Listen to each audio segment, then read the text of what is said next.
economy. And yet, of course, and I think the banking system can adapt over time. But of course, with climate change, we are in this giant experiment about how can you accelerate a market to move to meet an external doomsday clock of global temperature rise. So, Mr. Nair, thank you for your leadership and for your time and for your frankness as we go through this journey together. Thank you. Let's give him a hand. Thank you, Mr. Nair, Brian, for such an enriching conversation. I think it's truly remarkable to see the kind of leadership RBI is taking. It may seem like a daunting regulator from the outside, but your friendliness, your approach to being so candid in conversation with us is really appreciated. And we thank you for the vision you're setting, an action-oriented vision that you're setting. So could I just request you to please come up, and Brian, could I request you to please present a small token of appreciation?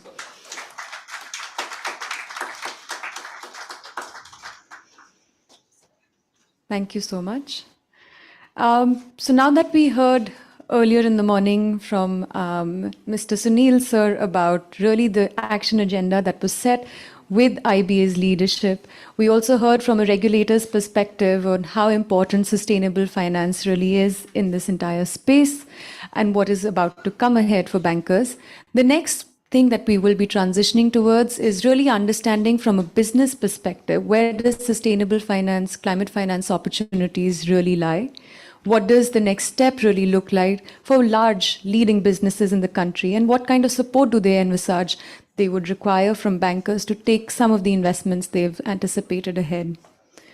With this, on behalf of the hosts, the Indian Banks Association and RMI, I would like to welcome the online participants who are joining us for the webinar today. We are here today with a panel of stellar corporate representatives to have a conversation on the challenges and emerging opportunities in India's energy transition journey. Our hope for the panel is that it will shed light on the role bankers can play in supporting the growth of these sectors. We are honored to have 5 leading corporates, the Steel Authority of India, the Lodha Group, CleanMax, Grenco and Tata Motors as a part of the panel today. I would like to invite Ms. Akshama Ghate, Managing Director of RMI's India program, as the moderator for today's session.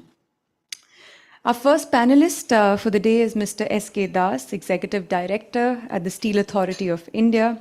Mr. Das serves as the Executive Director at SAIL and oversees logistics and infrastructure and facilitates sales of very friendly and sustainable environment operation. He is a steel specialist with various capacities in steel making and worked in the Durgapur steel plant. So please do join us here. We also have Mr. Rajat Kumar Singh, President of Finance at the Lodha Group. Mr. Rajat joined the Lodha Group in 2020, prior to which he was at the Adani Group, where he held multiple roles. He has over 27 years of experience across leading organizations and in the past has been associated with the Reliance Group, GMR Group, SAIL and DCM Group. So please do join us as well. To speak to the insights of the power sector, we have Mr. Nikunj Godwad, Chief Financial Officer at CleanMax. Prior to joining CleanMax, Mr. Godwad was a banker himself, leading renewable energy transactions for Yes Bank's investment banking function. At the beginning of his career, he successfully built investment advisory businesses. So please do join us. I would also like to invite Mr. Gautam Reddy, COO and Head of New Energy at Grenco. Mr. Kum is leveraging Grenco's strength in the RE power generation and is leading the group's foray into the green molecule business. Prior to this, he spent impressive 20 years in various roles at Schumsberg. So we're delighted to have you join us. And our final speaker for the day, this sector and this panel would not be complete without the mobility sector being spoken to. So we have today Mr. Pankaj Junja, Head of Sustainability, Tata Passenger Electric Mobility and Tata Motors Passenger Vehicles. Sir has been driving and has a vast experience across multiple roles in the design of business strategy and really leading the sustainability conversation at Tata Motors. With that, Akshama, over to you.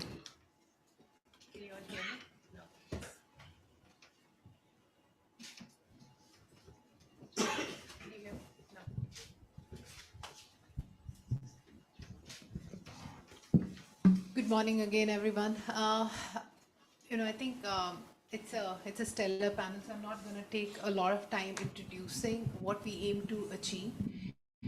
But the hope really is that in the morning we talked about the climate finance opportunities that are knocking, and we need to kind of ensure that those opportunities are translated into real investments.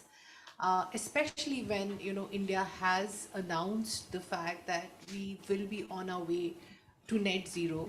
It becomes very, very critical that over the next few years, particularly in the window of 2030, we see a lot of investment going into very critical sectors.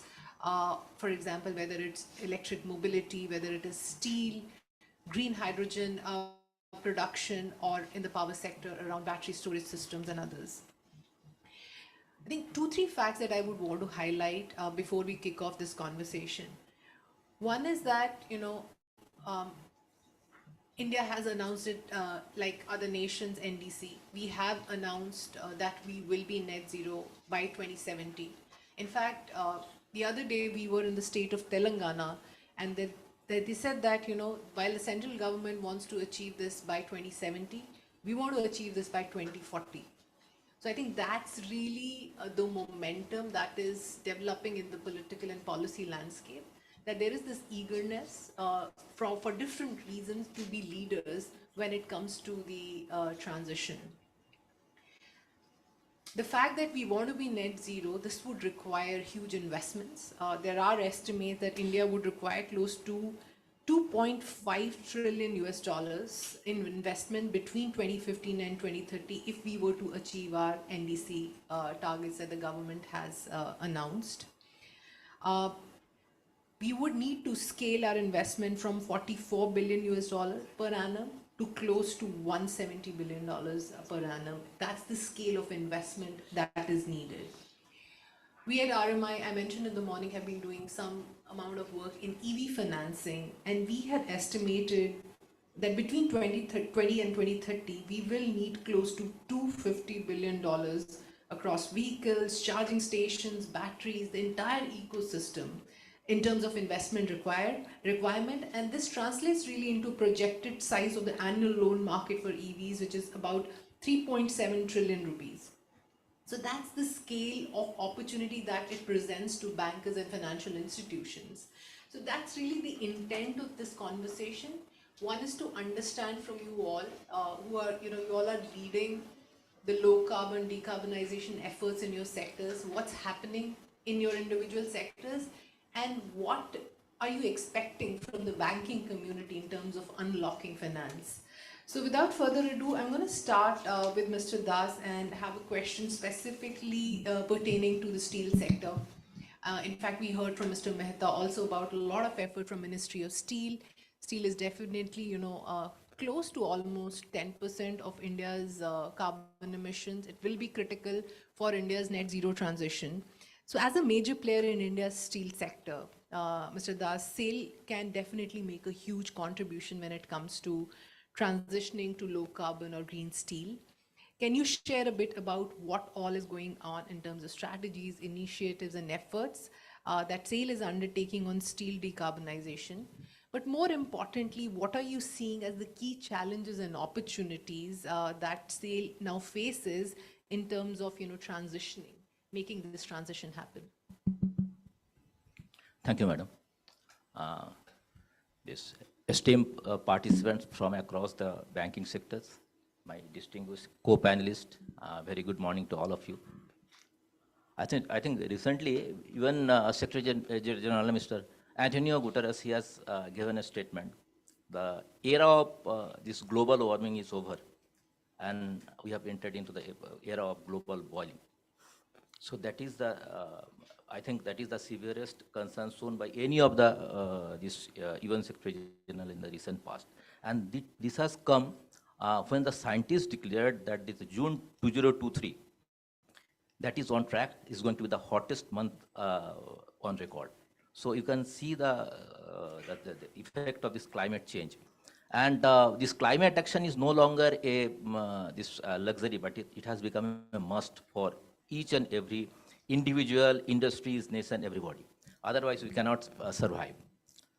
So the biggest challenge for this climate action is how to reduce the greenhouse gases, or more precisely the CO2 emission. And you know, this CO2 emission is mostly coming from the burning of fossils, these fossil fuels. And coming to steel industries, this is rely mostly on this fossil fuel for meeting its energy demand, and at the same time, it is acts as a reductant just to transform this iron ore into iron. So, its reliance on this fossil fuels great. So, as a Steel Authority of India Limited, as a responsible corporate, we have always tried to act in a sustainable way, and this climate change activity is always there in our business dynamics. So we have while this crafting our this net zero this journey, we have always seen that this transition should be a smooth one, and there are socio-economic impacts are there, and it should not interfere with the this socio-economic framework of the country. You know, these steel industries are big, and it has to has a bigger role to play in the local societies and in this economic affairs. So this transition should be a smooth one. So in our case, in case of Steel Authority of India Limited, we have phased into the 3 distinct time zone. So phase 1 that has ended recently. We have started our journey way back in 2007-8, and it has ended in 2022. And this in first phase, our main objective was to reduce the carbon emission, and there are certain best available technologies which are commercially available to steel industry that was adopted during our this modernization expansion project that was taken place during this period. So by that way, not only these technologies, like in different areas, but just to give a small idea about the steel making process, there are different, in an integrated steel making setting, you will find different areas like coke oven, blast furnace, sinter plant, different operations is there. So in the coke oven, we have adopted this coke dry quenching system. In the blast furnace, top recovery turbines, and in all the waste heat recoveries we have introduced in different processes. Our intention is to go for a energy efficient operations. And moreover, we have tried to improve our this efficiency of the operation, and whatever best practices we can adopt, and by that way, we could achieve a reduction of emission by around 19%. We started from 3.05 ton of CO2 emission per ton of crude steel, and we have come down to 2.49 ton of CO2 per ton of crude steel. And that is 19% improvement. In the second phase, we are in the second phase right now. Our target is still more challenging. We want to reduce our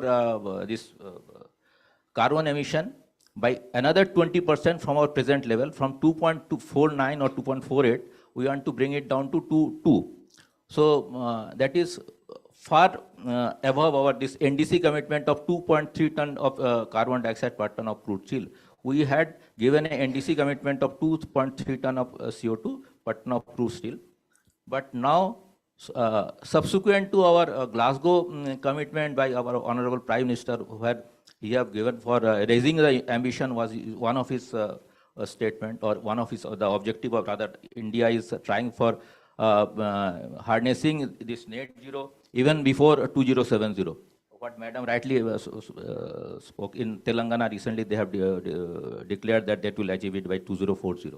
So that is another thing. So here also our how to achieve this one. So for achieving this one, we want to phase out all the old energy intensive processes, and we want to adopt some energy efficient processes. And in these cases, again, this low hanging fruit is the best available technologies which are commercially available. Though these technologies are very costly, but we have to adopt just to reduce our carbon footprint.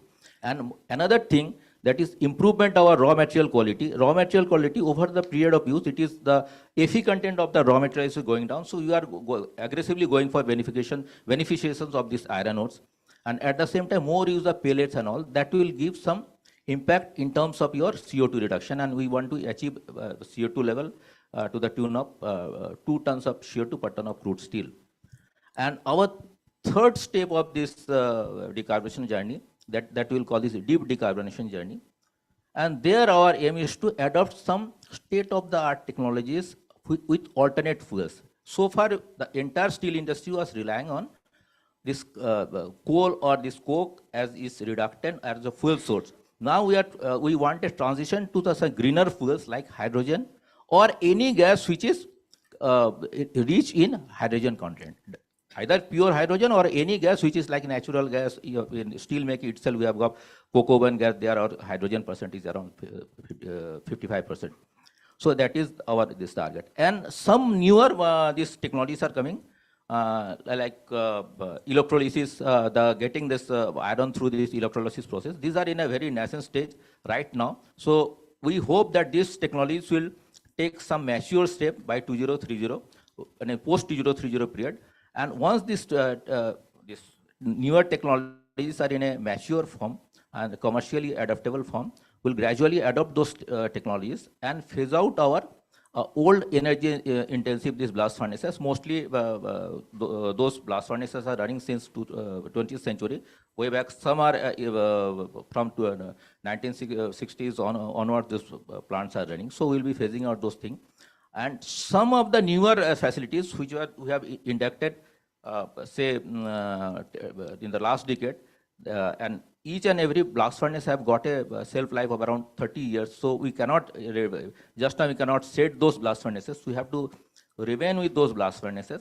But what we are trying to do, we are trying to do some of the this greener initiative we are taking there also. We are trying to inject H2 in these blast furnaces. That has got the potential to reduce this CO2 emission by 9 to 10%. We are trying to adopt those technologies. Already we have tied up with some of the leading technology providers, and in one or two of our plants will be injecting this hydrogen as a starting measure. And this all the technologies that these breakthrough technologies are being taken up at this developed economics. That has to be adapted to our this Indian context, and for that we are tying up with lot many leading Indian institutes like IITs, and for this carbon capture utilization storage, because you cannot meet the net zero equation unless until you are having this carbon capture utilization storage, because you cannot reduce the emission of the steel making process to zero. So we are aggressively pursuing some R&D initiative with leading IITs, and some of the private technology providers are also there. We are tying up with them, and in different plants and different areas we are going for, like so capture of CO2 and sequestration in CBM beds for this enhanced CBM role. So these are some of the projects we are anticipating. And with these things, we think we can continue our journey towards net zero by 2070. So, thank you so much, Mr. Das. I'll come back with a few more questions in terms of, what you have shared and the transition that's taking place. But I think what is really encouraging for me is to hear the word deep decarbonization, and that too from a major player, industrial player in steel in the country. I think that's really, really encouraging, because if steel decarbonizes, it has its impact on rest of the sectors, particularly the construction sector, which will actually have more of a problem of embodied carbon reduction than operational carbon reduction. Because I think if we see the real estate building sector, operational carbon share today is higher in terms of their carbon intensity and carbon footprint. But more and more in the future, it will be really the embodied carbon and the material, building materials, that will be a challenge. So I think, and sectors like those, even the automobile sector will be actually looking at steel sector and their decarbonization. So very encouraging. I hope, what we are hearing and what we've heard about Ministry of Steel's plans, this is really translating. Of course, there's this whole element of finance requirement, which is why we are here. Come back to that question. But I talked about the construction sector. So let me shift gears to Rajat from Lodha Group. Rajat, Lodha is amongst India's largest real estate developer group. You've set a net zero target for 2050. We've been very fortunate to associate with the Lodha team as knowledge partners in this journey, and to see, what all can be really accelerated over a very short window over the next few years. And there's several things happening across different work streams. Can you talk to us about what are the funding requirements, financing requirements that are emerging as you see this huge shift in the way you've done business in real estate so far? Thank you. Good morning, everybody. So, Lodha Developers are legal. Actually, the name is Macrotech Developers Limited. We have done a lot of work with RMI in the ESG space, and our current target actually for net zero is 2035. So actually, as far as Lodha is concerned, we are a listed company. We have a commitment to our investors, equity investors, and of course the debt investors, our employees and customers towards net zero. So our ESG commitment or the green commitment doesn't come from the funding requirement. It's more from the way we want to do the business. As far as Lodha is concerned, it's majorly into residential real estate sector. And we do business 75 to 80% of our business is in Mumbai in various micro markets. Pune, we are significantly expanding into Pune market, so 15 to 20% sales comes out of Pune market. And now we have started getting into Bangalore, and possibly we'll also get into other Indian markets as well. Apart from the residential real estate, we have formed a platform to develop logistics infrastructure and digital infrastructure with two private equity players. One is Bain Capital, the other is Ivanhoe Cambridge, who is basically the real estate arm of CDPQ Canada. And that's a separate platform on which we are developing the digital and the digital infrastructure or the logistics infrastructure pan-India. So as part of our business, it's basically we make sure that, if you look at it, how we do the construction, more than 90% of energy consumption in the construction is from the renewable sources. We are putting up the panels not only there, but also buying renewable power from the power distributors. So that is the first input to the construction industry. In the supply chain perspective also, because there are a lot of vendors who basically supply to Lodha, and how we design our, kind of a construction and how we procure our product as an input to the construction process. We make sure, as ma'am was talking about embedded carbon, so that the embedded carbon is significantly reduced as far as our construction process is concerned in terms of supply chain, and also how do we do the construction at the site by following various practices which reduces the emission using the e-mobility and various vehicles, which is basically based on the battery power. And after the construction process is completed, of course, we also do significant amount of facility management, and we make sure that during the facility management process also at every step, the emission is reduced or more efficient products are used with a significant lower impact on and also the water treatment and, the kind of putting up the solar rooftops and things like that. So as far as Lodha is concerned, yes, we are a listed company. We are the largest listed company in terms of market capitalization.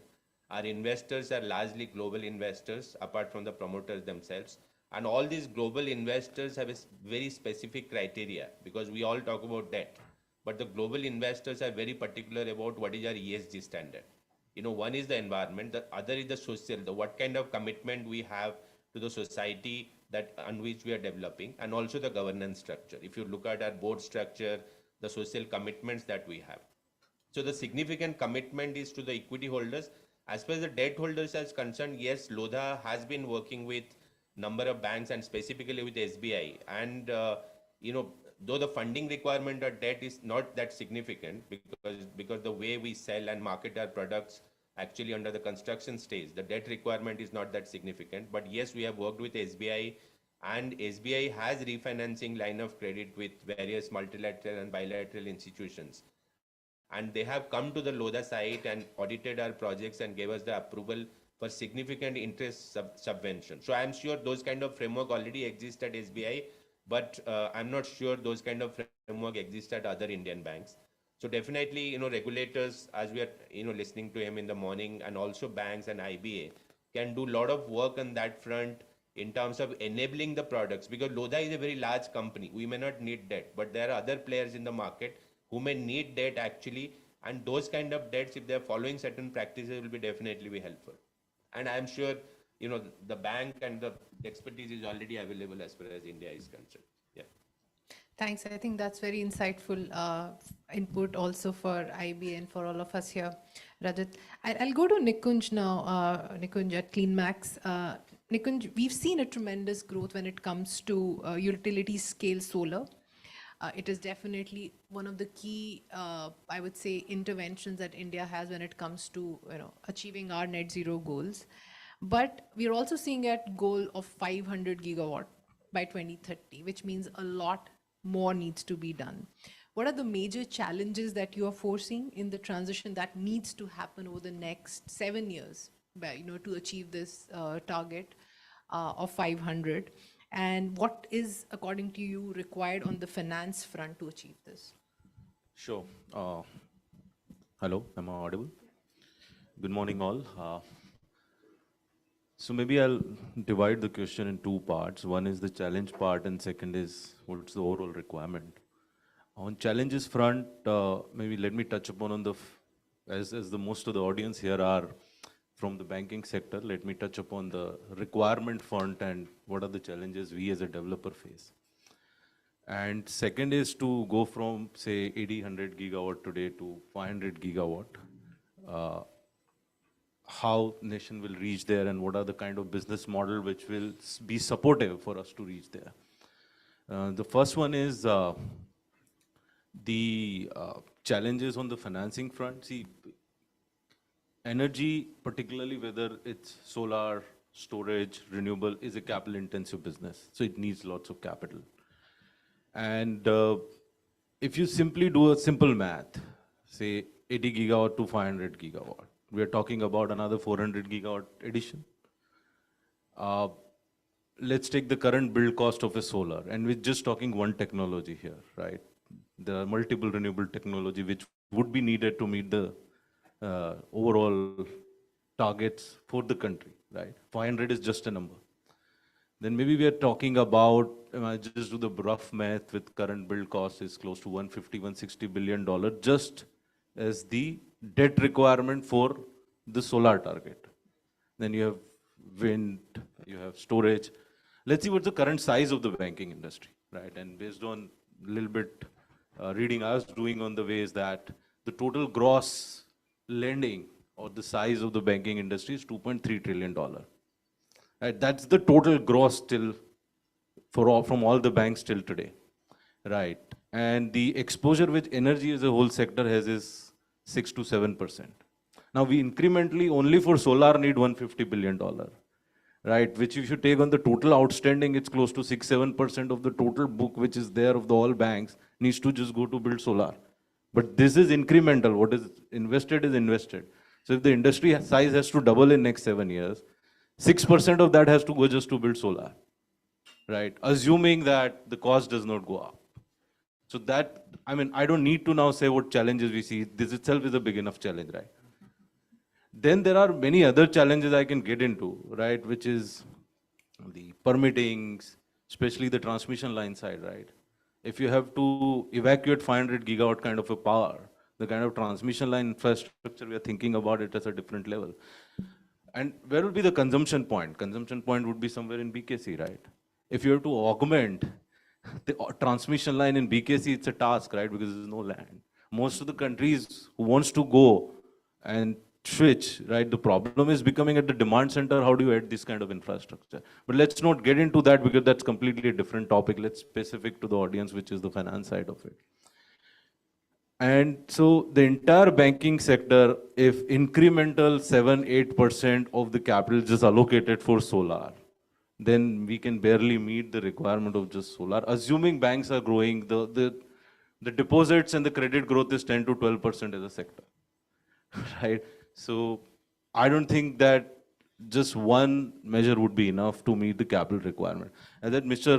Rajat sir was saying that we procure green power, right?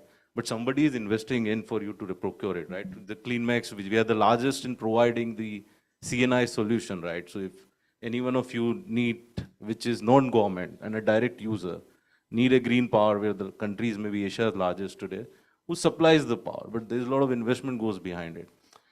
So I think the requirement of the fund and the way this entire funding structure would emerge and fund this is certainly a big challenge.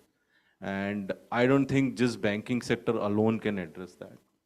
There'll be multiple of the things like how, the capital market on the debt side and equity side start appreciating this kind of investments, because, these businesses are sort of, if you compare it, a typical utility business or a renewable business like ours with a technology company and compare ROCE, right? I mean, it's very difficult to go and address the IPO market for us, right? But we won't give this kind of returns, right?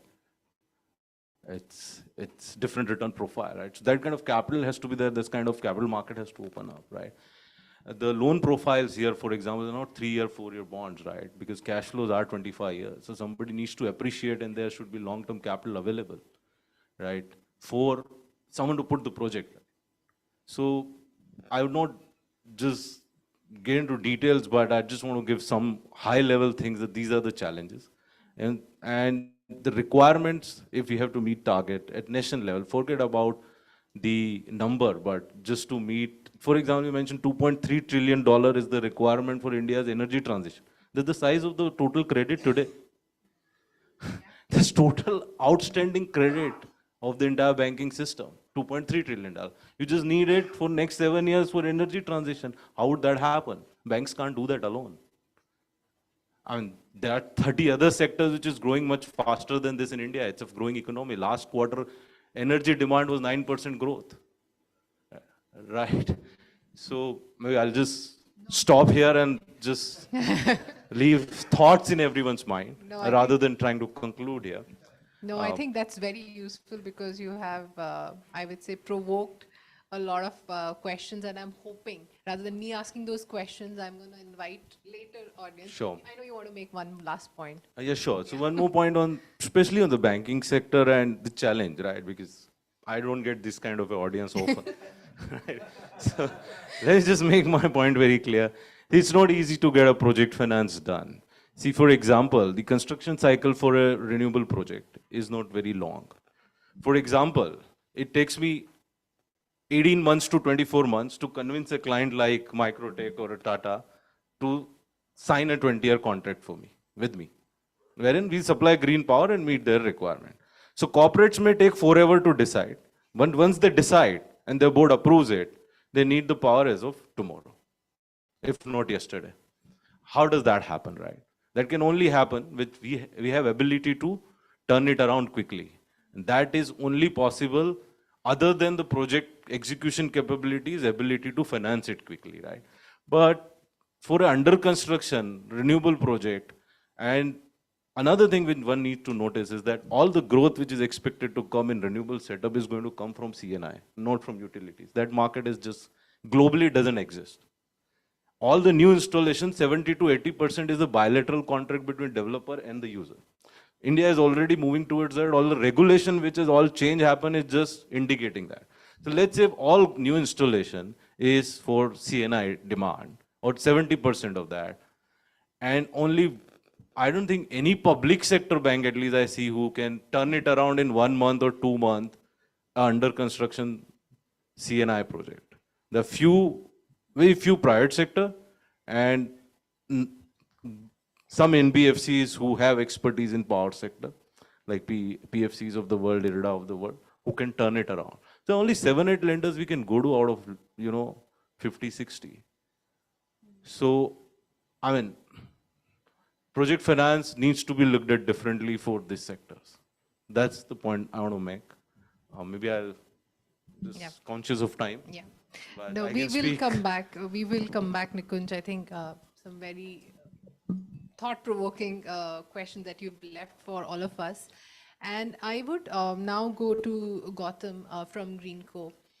Recently, Gautam, one of my colleagues framed the whole net zero problem statement to me in a very interesting way, that they said, Akshama, it's actually 60% a problem of electrons and 40% a problem of molecules.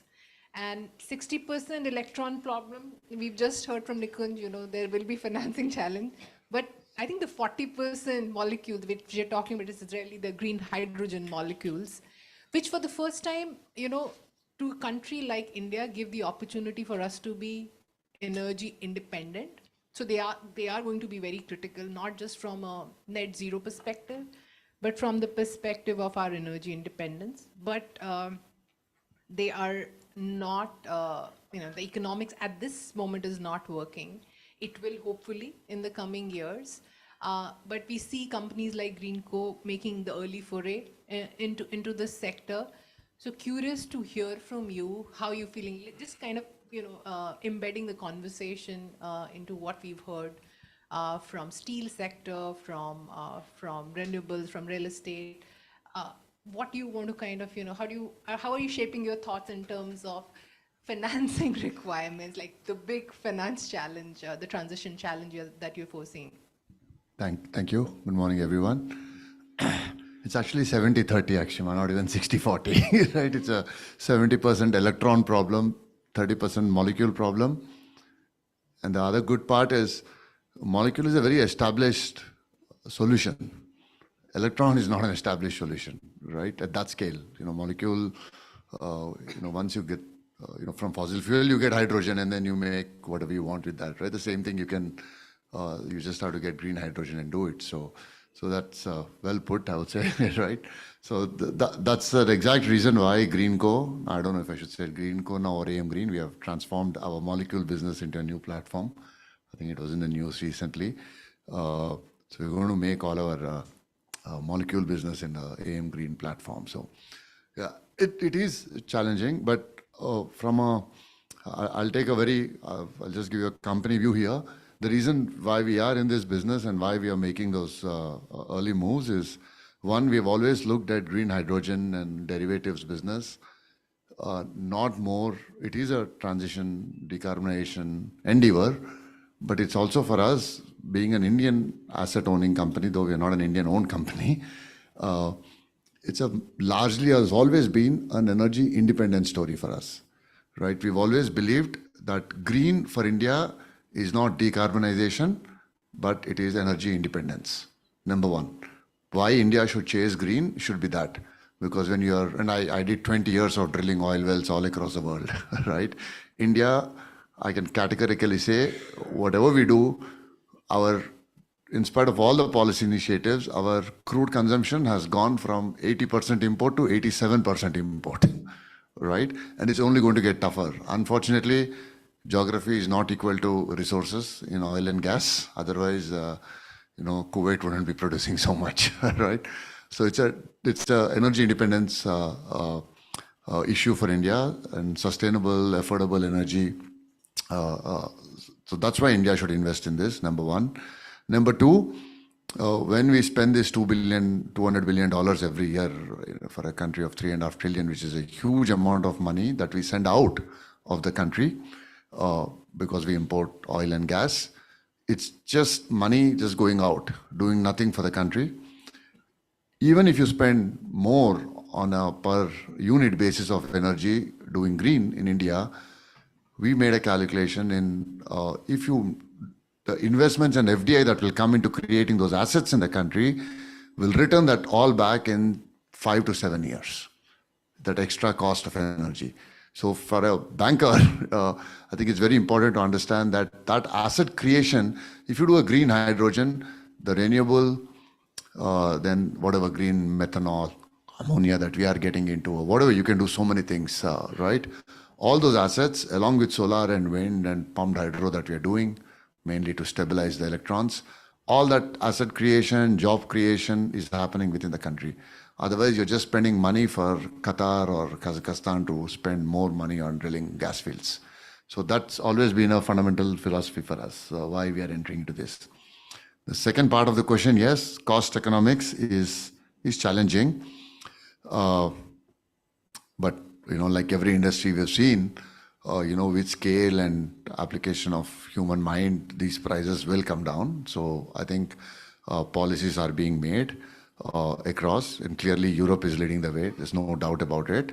Europe will be the first market that will create the industry, followed by Far East Asia, Japan, Korea, Singapore, and then the rest of the world will catch up, right?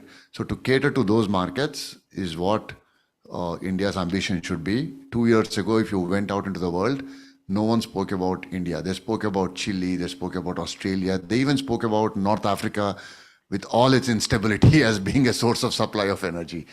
Today, if you go now to, when I was recently in Adipec, Gastech, I was speaking, everyone's looking to India and China again, right?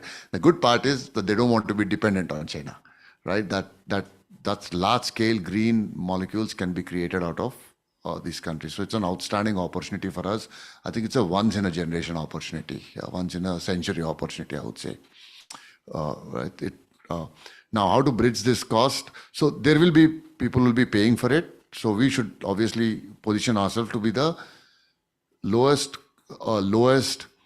provider of these services, not necessarily low compared to fossil fuels. I don't think that will be what people are challenging us. What will be the challenge to create this industry in India is we should be the lowest cost producer globally of this green molecule. We should stop comparing to gray molecule because there is a huge compliance market coming up in Europe, right? I mean, you've all seen this RED 2 and RED 3 laws.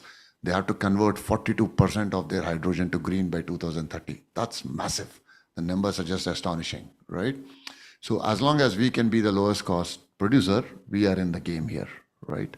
So if we can understand that economics, I think it will help the bankers also do this. Now at Greenco, how we are trying to do this specifically in a couple of manners is first, we are trying to raise significant equity by being the lowest cost producer of this. We have a very unique architecture. I don't want to get into that, but which is exactly why Petronas is through Jintar is investing into us, into this green and hydrogen platform. And there's a whole lot of other conversations. So the good side is oil and gas made 1.2 trillion profits last year. It looks like they're going to make it again. So they are sitting on huge piles of cash. So if we can be the lowest cost producer and attract that money as equity, significant amount of it, then the banks then should step in and then take the comfort that, you know, that this is happening. I mean, these guys are not investing if there are no markets. They would not, right? So I think, but there has to be a leap of faith at some point for the banks. But I think there will be enough de-risking coming from, in summary, low cost of production, significant equity infusion, and after which the banks have to then move, right? Okay. And I think that's how the industry will get created in the next 7 years before we will become a large scale producer for a domestic consumption as well. And the domestic market will kick in and the government is thinking about it, right? And there's no doubt about it. Like I said, even if we pay more, today green hydrogen, you know, at $10 gas, gray hydrogen costs around $2. Depends on, in India, right? Okay, 2 to 2.3, right? If you can nail green hydrogen 3.2, that $1, if you spread that cost through the value chain, and that's what we were having a very interesting conversation with ArcelorMittal, with whom we have a pump storage contract. They said if a steel producer just turns green, and Dasar can probably do this very well, he says, you know, 100 kilos of green hydrogen, if I pay $1.50 extra and I pay $150 extra, I'll be wiped out as a steel producer, right? But if I translate that into a cost of car, then it's a $350 extra at a cost of a car. On a $30,000, I think many people will pay $300 extra for a normal car, and they can do that. So I think that green, there's one point where someone is paying a lot, but if you can then pass it down to the value chain, I think then the industry will kick in itself. Today, other than the compliance market, almost every chemical producer, you know, companies like BASF and everyone, want to also reduce their PCF, product carbon footprint. You'll keep hearing this a lot more as you go through the next 5 years, because CBAM is kicking in, carbon border adjustment mechanism. So PCF is all they keep talking about, even though they don't have a compliance regulatory requirement, right? So that will be another area that will create this. So I think in summary, that's how we are looking at it. I think that's how India should look at it as a great opportunity, right? Thanks, Gautam. I think very, very interesting. I really liked your framing of not comparing the cost to the gray molecule. but look at it as an opportunity to produce this molecule in the lowest, like at the lowest cost, to be also, to begin with, tap the export market where there'll be a huge demand. I will now move to our another very critical sector when it comes to becoming net zero, which is mobility. And we've seen a lot what's happening on the electric mobility side. Pankaj has been engaged in a lot of, I would say, these conversations, product development, in his role. So just looking at what's happening in mobility, in electric mobility sector, Pankaj, what are the business opportunities that you're seeing are emerging for across, throughout the value chain when it comes to electric mobility, especially now, interestingly, in electric mobility, the conversation is a little ahead, I would say, as compared to, say, green hydrogen sector and a few other sectors. We've reached a tipping point, as they're saying, at a national level, where we've hit like close to 5 to 6% penetration levels of EVs. So from here, it'll be interesting, like what's the curve, that the industry see. So what are you seeing in terms of, business opportunities in this value chain now? Thanks, thank you. I think before I answer, I had a very interesting kind of aha moment sitting there. We talk about hard to abate industries, and steel is one, auto is another, and we need to kind of pull back and saying if India has to be 2070 net zero, when do we need to be? I think the banking industry has to precede that, because you oil the engines. If you are not ready by 2030, the other industries cannot follow. Because in the end, if you are not able to fund, facilitate, whether it's gap funding, risk funding, whatever it may be, that means you have a harder task than us. Because if you are not ready, there's no way in hell that, pardon the expression, we will ever be able to meet our targets, and the country will then have a challenge there. I think coming back to the question, I think the EV industry, like Gautam said here, I mean, we are competing against a 100-year-old established powertrain, and the efficiencies of scale, the ecosystem availability, all is well established. Customers' mindsets, comfort, lifestyle are all geared around getting into a fuel station, 2-minute filling, 1-minute payment, and you are out. And now you're trying to go and tell the customer, hey, there needs to be some change in the way you operate. It will disrupt your lifestyle unless you plan it better. So, I mean, that's the kind of challenge we are facing. The 5%, 6% growth, and this is, I mean, EV industry is not a monolith. I mean, if you break it down into two-wheelers, three-wheelers, buses, cars, each has a different growth kind of a trajectory. And in the end, for the customer, as we all appreciate, is what value are we delivering? In the two-wheeler, the value perception, I don't call it perception because we are not very good at math sometimes. What we think is in our benefit is not really quantifiable when you actually sit down with a pen and paper. But they saw a real clear value to move from an ICE two-wheeler to a EV because they were cost saving because petrol prices went through the roof at that time, and the growth. And there was the incentive which kind of facilitated that kind of thing. The four-wheeler industry, which we are part of, is at about 2%, less than 2%, 3% kind of penetration. So coming back, I think, to the question is, there'll be one set of opportunities for the current stakeholders, but not with the current business models. Now, whether I take it from our entire supply chain point of view, the stakeholder on the front end, which is financiers, insurers, all these have to start a new way of looking because, like the solar or the hydrogen, I think the exposure that each industry does or the customer does is all upfront. If I take a fleet owner who buys an EV, they buy 50 EVs because their customer, an IT company or a BPO, wants to reduce their carbon footprint. Their exposure is upfront, but the benefits are deferred. Question is, how do they mitigate this upfront loading with a deferred realization? Because their customer is not willing to pay them a premium because they're deployed an EV. They say, I was paying 12 rupees per kilometer for an ICE vehicle, I'll give you 12 rupees for that. Can you serve me? Some may do it as a pilot for 10 vehicles, 20, 30 vehicles. And that, I think, comes to a question is, how do you go from 5% to 15%, 20%? Because the early adopters, the experimentation, the piloting is over now. Now the rubber hits the road where you say, now I actually have to deliver value consistently and with the maths done properly, not out of perception, to be actually able to scale. Additional set of opportunities will come around the new players who need to enter. And you mentioned charging one, I mean, the current state of utilization of any public charger is maybe 3 to 4%, less than 10% definitely, kind of thing. How does that CPO, charge point operator, justify that business model to any bank to raise funds against that, saying, I cannot commit a utilization to you, or I will commit a utilization to you maybe over a period of 10 years, with a risk,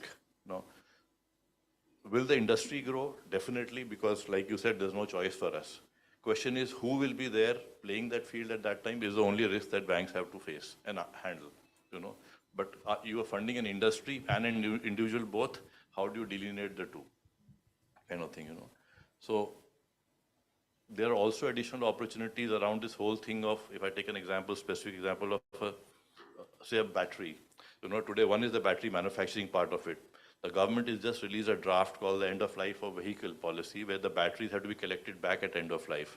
Today the challenge for us is I cannot collect a battery back for which I'm responsible as an OEM because I don't own that battery. The customer owns the battery. Can I give a buyback scheme?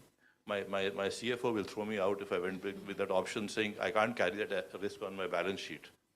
Or what value should I protect? Because the residual value of a battery is not known. So I'm sorry, I don't have an answer, and I won't even want to give an answer to an audience like this. I can tell you my challenges. I will leave the solutions to you. Thank you. No, thanks, Pankaj. And I think wherever we are in these different sectors, there are more questions. And the good thing is we are asking those questions, and then we're working towards that. We are almost at time. I don't think I did a good job as a moderator, interrupting you all, because I think what you were saying was really, really kind of going with the flow of the session. But I do want to go to each one of you for a minute, less than a minute, and have a very crisp answer, hoping for a crisp answer, and then I'll open it up to everyone for questions. Is that, what role do you hope to see the banking sector play? I know some of you have already alluded to this, but what is the role that you hope banking sector to play to support either your company in terms of, the transition efforts, or to support the entire broader ecosystem in the industry that you are kind of, working in? So just with that brief question, you can, maybe I can start with Rajat and go. Sure. Sorry. So as far as real estate sector goes, as I was talking about, I think the banking sector definitely can play a larger role. And for companies like Lodha, though we don't need significant direct borrowing from banks, but there is a huge supply chain financing opportunity that is available. Because most of our vendors would be smaller vendors like MSME vendors, and we hope to work with banks so that we make financing available to those vendors, basically. So that is point number one as far as our sector is concerned. Point number two is, I think earlier the banks are more comfortable and used to construction finance or project finance like some of the sectors.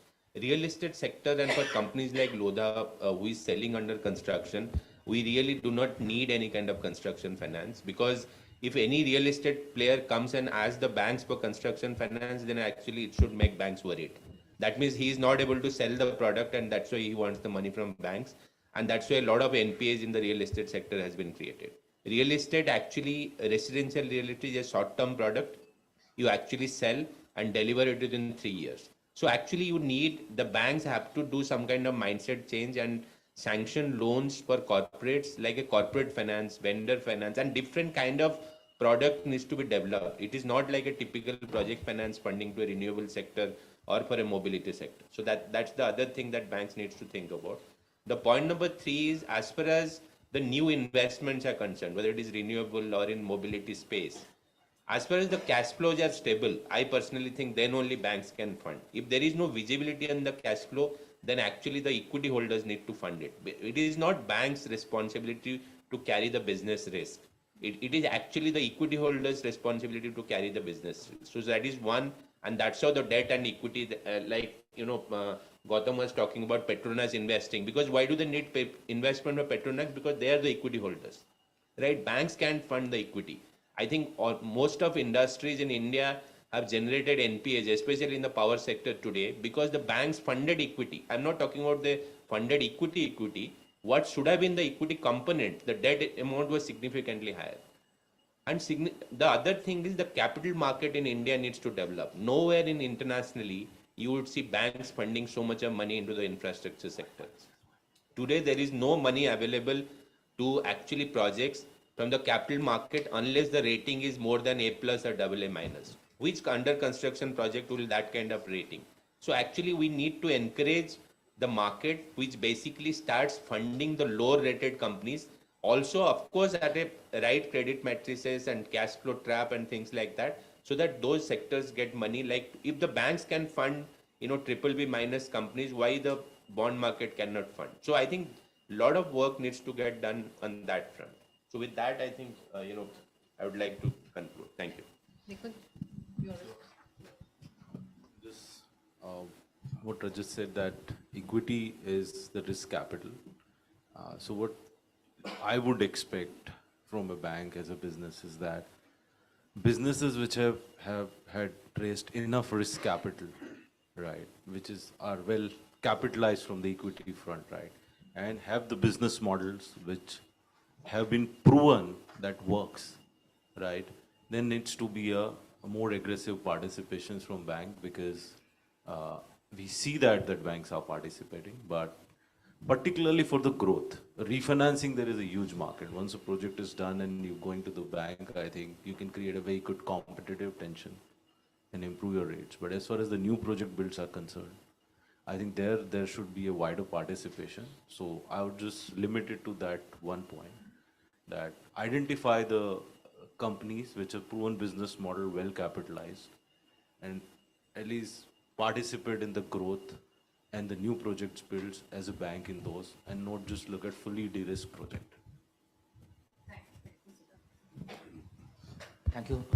We are talking about many LETs and NETs, and in our this first phase of this decarbonization, we have invested around $1 billion US. Similarly for future also, and that was mostly funded through this debt funding.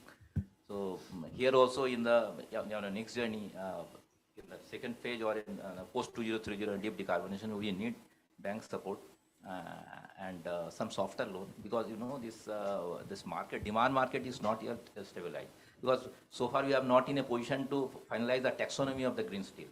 So of course the Steel Ministry has taken initiative, and 13 groups have been formed, task force groups, and they are working hard on this different aspect of this steel sector, how to make it green. That includes this taxonomy also. So again, for Steel Authority of India Limited, we are definitely will go for this greening of our steel making process, and will rely completely on this banking. Of course, what you have rightly pointed out, some equity participants should be there, but our reliance will be on this bank, the debt funding from these banks at a softer rate. And we have already approached some of the banks, international banks like World Bank and IDBs, and they are having their climate financing wings, and they are also coming up with for their India counterpart, they are coming up with some of the proposals which we are in the process of. We are just going through these proposals, and if it allows, then we'll go for those proposals also. But of course, our reliance will be on these banks, on national banks. Okay, thank you. So quickly from my side, I think the whole banking community, green hydrogen and derivatives will operate very differently from green electrons. So that's a infra business. This will be a commodities business. So I think that understanding is very critical. Maybe in the beginning, the industry might start off with a few long-term contracts, but I've seen LNG evolve in my life. It will quickly die down. Commodities just don't work like that. So I think it's good. It's very important to realize that. But for the Indian green hydrogen sector, the risk is the least, because if the back end solar and wind and hydro and whatever renewable power that backs this, and that will remain on a long-term basis for it to be cheap, we'll always have a market irrespective of hydrogen. They don't have to make hydrogen with those electrons. We are a power growing at 9%, every quarter. So those will always go and create energy. So that differentiation is very important to understand. And the banking industry needs to view that this will be a commodities market. When someone builds a refinery, you don't ask him, do you have a 25-year offtake contract, right? You still fund the refinery. So this, if this can be viewed in the same manner, it will also help accelerate the transition. Thank you. Thanks. I mean, just 2 points. One is one needs to look at very differently, because what is needed is a support to the industry with a not an ecosystem which is emerging. Like from an auto OEM point of view, we'll cover our as base in terms of equity infusion or the funding of the products. But finally, what will maybe most probably allow it to scale is converting this product into service models. And is there a way in which you can fund those services, whether it's a charging service or a mobility service, or what are these, because that will what will allow it to scale, because access then becomes more uniform, more homogeneous kind of thing. Just a small point, we launched a subscription service some time back because we thought for EVs, it would be a very good product because it allows the customer to date before they marry. You can go and take a monthly subscription or a yearly subscription before you want to commit fully to purchase a vehicle. It did not have the take rate that we thought it would, because when I added the IRR that a financier put on it, and then added something, and we both agreed we'll not work with the margin. Finally, the customer said, why am I paying you 15-16% premium over a pure financing? One is poor maths, because they didn't add maintenance costs, because it's all-inclusive package. But when we did the math for them, they said, but in 5 years, I could own the car that I'm actually paying you rent for. So all I'm saying is, finally, we need to find a way to say, can I participate in this development of this ecosystem so that it allows the industry to grow and hence have participation from all stakeholders. Thank you. Thanks, Pankaj. I think very, very interesting and some very thought-provoking, interesting insights. So I will not deny audience questions, though we are at time. So let's have 2 to 3 questions. Please keep your questions short. Introduce yourself and your organization, and just tell me who you are, whom do you want your question to be answered by.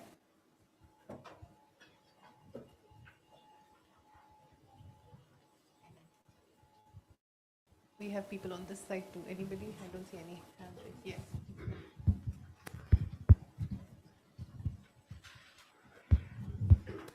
I'm Mrs. Uma Madesh. I am Zonal Manager heading the Mumbai South Zone from Indian Bank. Yes, it's nice to hear all these, and also we feel that we need to participate not only in the nation building but also in the greener planet. But whether all these corporates will also help us in understanding the product more to develop a proper product which would suit them also, and which will make the banker understand the genuine requirements. So that platform, I wish it has to be created. More awareness like this has been created from this program, but how to develop a product, the intricacies need to be studied. Sure. Thanks. Who would like to take that one? No, I think your point is absolutely bang on, and I can just give an example to answer your question. We work with the insurance sector, because today you have an annual premium, fixed premium for every customer. You're a bad driver, good driver, the risk is up, down, whatever.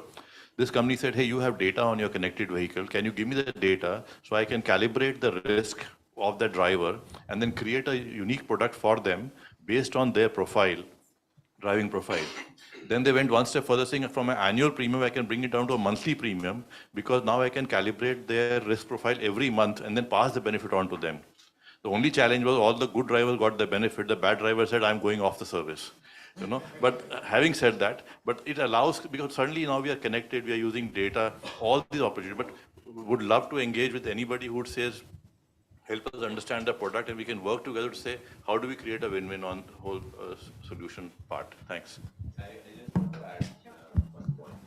So I think today the way Indian banking sector is operating, it's quite regulatory driven. Like the banker who is actually at the ground level is looking at how much capital allocation I have to do. Okay, they will say, no, real estate I cannot fund because I have to allocate 100% capital. I don't think, that kind of understanding and capacity building has been created, except few banks. I mean, leaders like SBI or a couple of, banks are exception. But I think across the industry, and understanding of the industry and capacity building needs to get created. rather than running that institution more as a regulatory entity. One is the regulatory entity which is regulator is concerned about, but the business managers at the banks needs to definitely understand the business and the lending process more commercially rather than actually from a regulatory perspective. That's the only point I wanted to add. Thanks. Any more questions? I can't see this side, so don't know if someone has raised their hand. Okay. Seeing. Okay. Please go ahead. I can't see you from. Rupesh Madlani from BWB. I was really interested in the CleanMax kind of conversation around solar. Do you think there's scope for banks in particular to revise the amount of debt and equity they put in to help finance more? And then also for the banks themselves to hold less capital for solar, given the risk profile has really changed over the last 10 years? Just that I understand the question.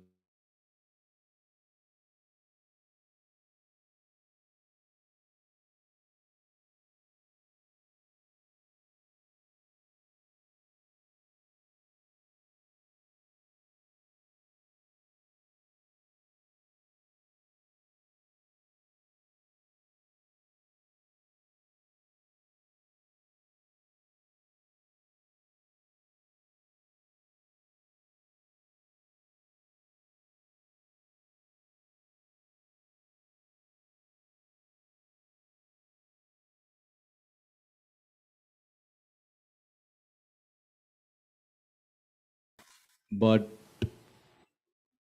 there is participation when it's a project, right? That's not widespread. That's where the challenge is, because what we're talking about the incremental volume. So we are saying that we have to increase our installed base across the green energy value chain from current to say 5 to 6 times, right? One has to do that, right? There is a significant participation from every financial services participants whose provider of capital needs to happen for that to get achieved. So the point I was trying to make is more of the participation by everyone in the growth, right? And of course, one has to still understand and underwrite the risk, that who's the right developer or right project to go behind. Is it's well capitalized? What is the de-risking on the project on the construction side and other side, on equipment side, contracting side, which is also very important for this project. But that's the point I was trying to make, that the requirement is huge, and it's not, even if each of the bank participate in the growth, not on the built and refinance market, growth, then also you're short of what is the requirement if we are to achieve these targets. So a debt equity ratio to some extent will address it, but I would not advise to go aggressive on that, because that also increases the risk profile. And we want a banking system which does not face the NPAs again, because that has much more catastrophic effect. And some of this hangover is also because of that, that some banks are, just say energy, no. And some of the largest private sector banks don't have a project finance division in the country because of what has happened in past, without naming them. Wonderful. Okay. One last question and we'll close the session then. Please introduce yourself, your organization, and very short. Balasubramania from Federal Bank. I have a question to Rajat actually. You are saying right from the scratch, you are trying to reduce the carbon, including supply chain. Like what percentage of cost is it increasing or decreasing? And whether you are going for any green building certification. So we have definitely taken number of certification as far as the green is concerned. If I could just read out, because some that are highly technical, we are ranked number 1 in Asia by GRESB in 2023. We are rated second highest by S&P Global and many other such institutions. If you would look at our investor presentation, some of that will be there. So in the real estate sector, the key value chain are basically two. One is the cost of land, the other is the actual cost of construction. So one is the cost of land is about 30% of the price that a customer pays approximately across markets. I mean, if it is a costlier real estate, the land also will be the costlier. And similarly, the cost of construction will be 30% and balance 30% will be the EBITDA margin. So when we talk about, reducing the embedded carbon or practice in terms of renewables, that is basically certain part of the construction. I don't have the numbers, how much cost is increasing or decreasing, but definitely the initial part there will be slightly cost increase because the cost of renewable power is definitely much slightly higher than the cost of traditional power. The other is the supply chain. Basically, how you shortlist the supply chain players or your vendors. That's how you improve your procurement process. So again, it is not a cost element; it's a practice element at the end of the day. Or we using EV at the site of construction. So the practices, because we don't want to compromise on that. It might be contributing certain costs, but as India is becoming more connected with the global world, the people who buy our real estate or use our offices, they're more concerned about what kind of players and what kind of properties they're selling in, staying in or working from. So the cost again can be to some extent transferred to the actual final consumer, but at the end of the day, you want to do business in that way. So that is the way Lodha looks at it, not as a direct cost benefit analysis of using ESG practices. Thank you. Thank you. Thanks for the questions. Thanks a lot to this panel for really rich contributions on this topic. I would request everybody to give a round of applause for this panel, and thank you, everyone. Thank you to all our panelists and our moderator for such a thought-provoking discussion, and I think one that is really valuable for bankers to hear from directly. I would request and also welcome Mr. Gopal Murli Bhagat, Deputy Chief Executive at IBA, to please present a token of appreciation to our panel and moderator. So we could start from that side probably.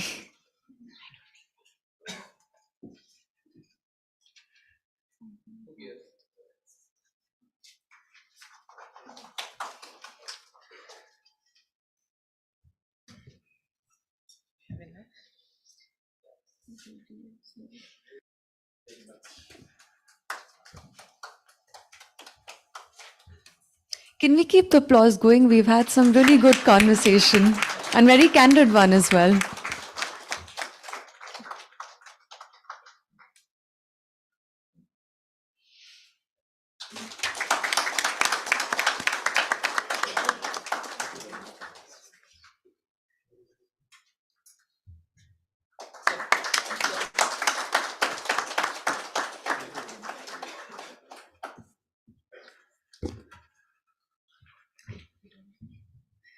Thank you all. Now we have the final session for the day. So the final session for the day will really look at introducing best practices that we've seen in other geographies, that we've also seen in the Indian country around climate finance and transition finance. What we will start off with is our first presenter, Mr. James Mitchell, Director at the Center for Climate Aligned Finance at RMI. He's a practitioner and a thought leader with deep expertise in climate, sustainable finance, and industry. He's worked to align capital with climate targets through innovative research and ambitious cross-sectoral collaborations. Mr. Mitchell will be sharing an overview of how transition finance is shaping globally and what are the challenges financial institutions are facing and the tools that we have for better transition planning. I'd just like to request James Mitchell to join us on stage, please.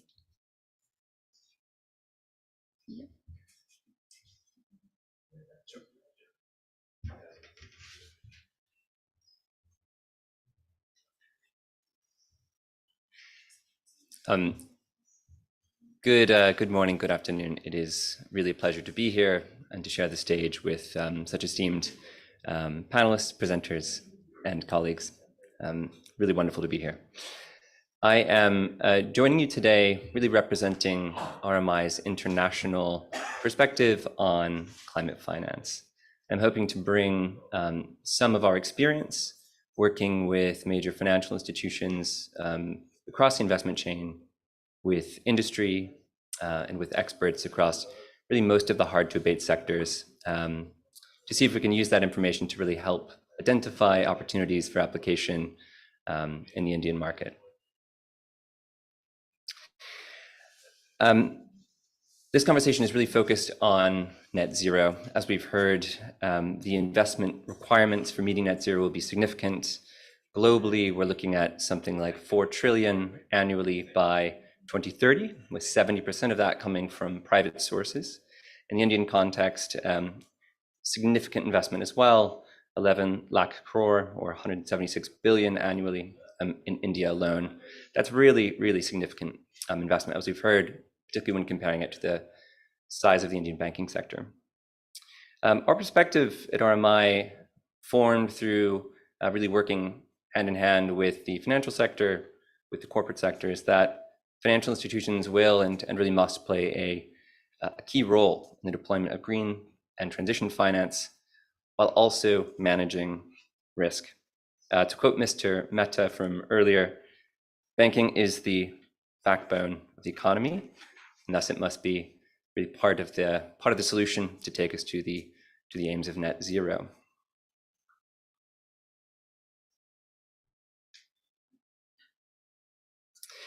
Just to really frame, I think, the conversation for our next two presenters, we'd like to use a concept called transition planning.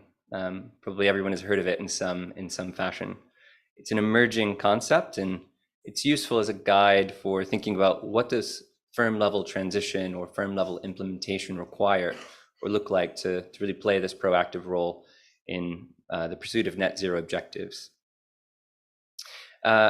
The Glasgow Financial Alliance for Net Zero, or GFANZ, has, I think, a useful definition for this.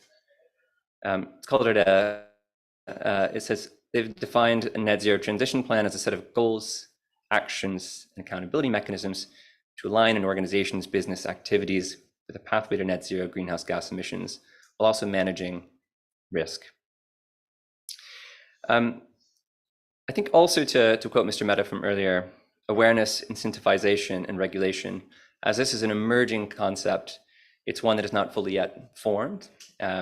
It's definitely been informed by it is being informed by the regulatory context in each geography where it's being pursued, be that the US, Europe, Asia Pacific, or elsewhere.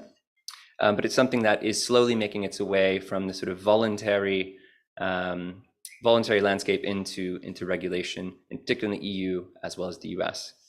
I think it offers some really useful lessons for thinking about what this firm level transition might require or entail. At least in the GFANZ definition, there's sort of 5 categories of what are the sort of implementation actions that might be required to really position a financial firm, to capitalize on the opportunities whilst managing those risks. First is the foundations. It's articulating the overall strategy of the firm for what you aim to do in pursuit of or in support of a net zero objective.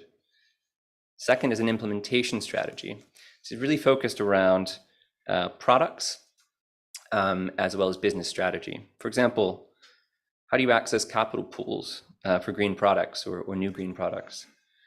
How do you design products to support or incentivize the transition of your clients?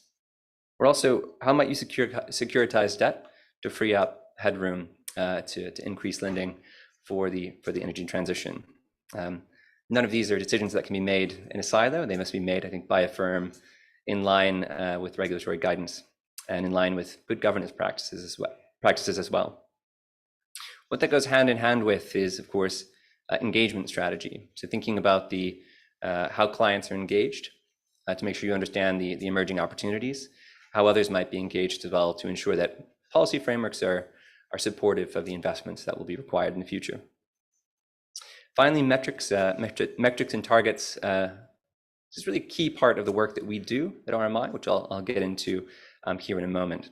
But metrics and targets are really how do you understand where you're at today from a baseline perspective, and also how do you understand where you'd like to go, and also where you hope that your clients will go, and therefore what can you do to help them on that transition. And finally, governance. How do you implement this responsibly as a firm? Just to round out this slide, as this is an emerging concept, most of our work over the past 3 to 4 years has really been kind of in the middle of climate-related risk management, as well as this kind of emerging concept of net zero. That's really focused on data, metrics, and in particular technology pathways for the transition. And the view that we've formed really is that decision useful data, metrics, and technology pathways can support what's required, I think once a net zero commitment is set out either by governments, a regulator, or by a firm itself.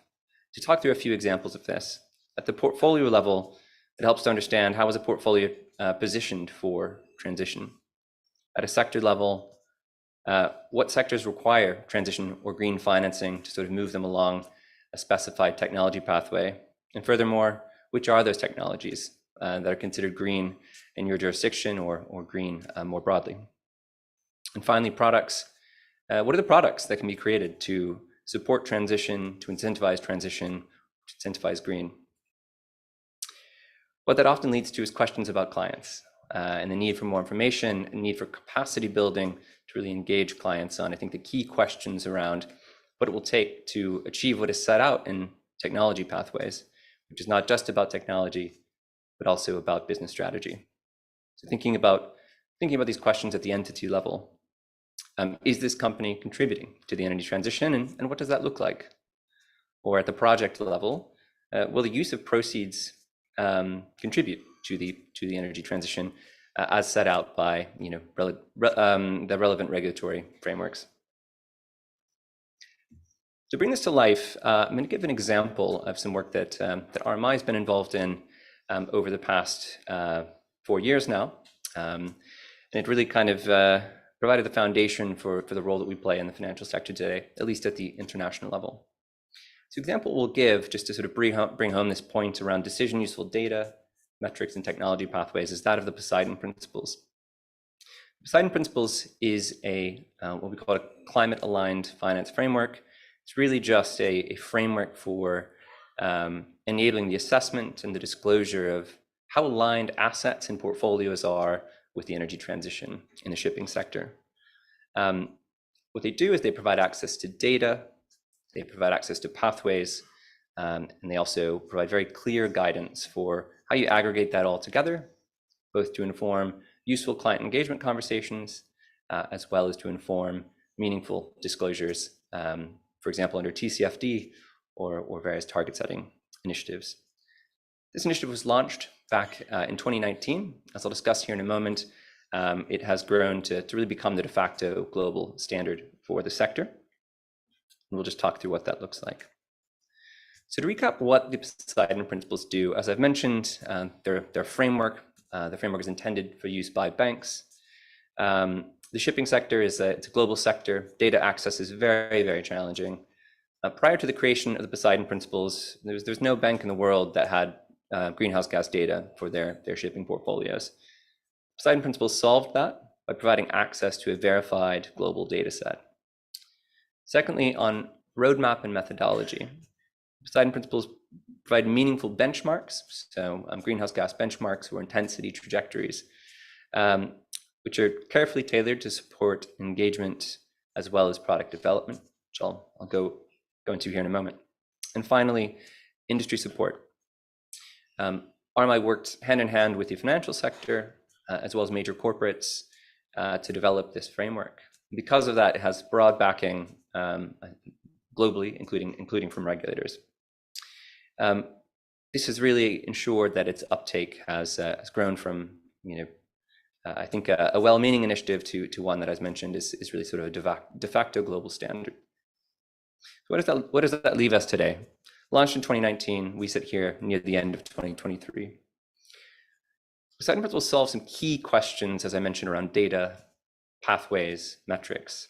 So today what that's led us to is the framework covers 70% of senior shipping debt globally, making it the global standard.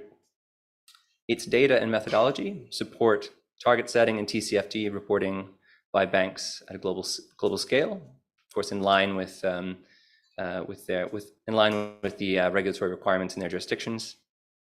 Its methodology also has been used to underpin billions of US dollars in sustainability-linked loans and bonds, really sort of created a market for sustainability-linked debt in the shipping sector. Its methodology also underpins taxonomies. For example, the Climate Bonds Initiative voluntary taxonomy, which then has gone on to inform other sovereign taxonomies as well. Because of the success of this framework and sort of solving the key challenges from a financial institution perspective, We then went on to create similar frameworks for the steel sector, aviation sector, and aluminum sector. To give you a sense for what this process looks like, in the steel sector, we launched this framework about a year ago. It was developed hand in hand with a major list of financial institutions. So I think approximately 30 participated in its development, as well as most of the major steel makers globally through association with the World Steel Association, direct support of JSW Steel, as well as others, as well as involvement of key experts. So it's really kind of what we do is bring the key players together to solve the key questions and start the conversation on transition planning. I'll give just two other brief examples, just to kind of key up my fellow presenters. Next is one drawn from HSBC on what's described as the implementation strategy. HSBC has described that in their transition plan, that a key part of their strategy is sustainability-linked lending and bonds. They've had some really interesting examples launched in the last few years, both in the aviation sector as well as in the electricity sector, where the cost of debt has been tied to specific performance KPIs that are relevant to the sectors they're financing. A couple examples with Etihad, British Airways, and others. And then finally, a metrics and targets example, one from Citibank, who we work with quite often. Citibank has different types of metrics and targets they've set out to sort of guide the transition of their firm. One is in line with their commitments. They've set out global targets in the carbon-intensive sectors that they finance, including steel, aviation, shipping, and others. That provides, I think, a useful sort of guiding North Star for what they're trying to achieve as a firm. What they've complemented that with is a sustainable finance goal or sustainable finance target. So a really high sort of 1 trillion sustainable finance goal, which I think will require further definition, but is also a sort of key piece of their strategy as a firm for how they're seeking to finance the transition.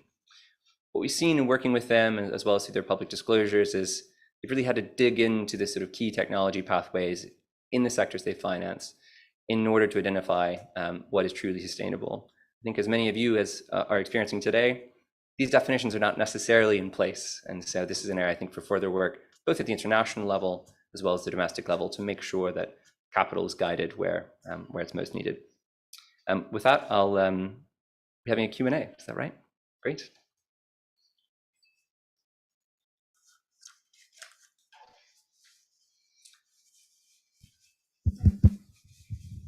Hi, thank you for the presentation.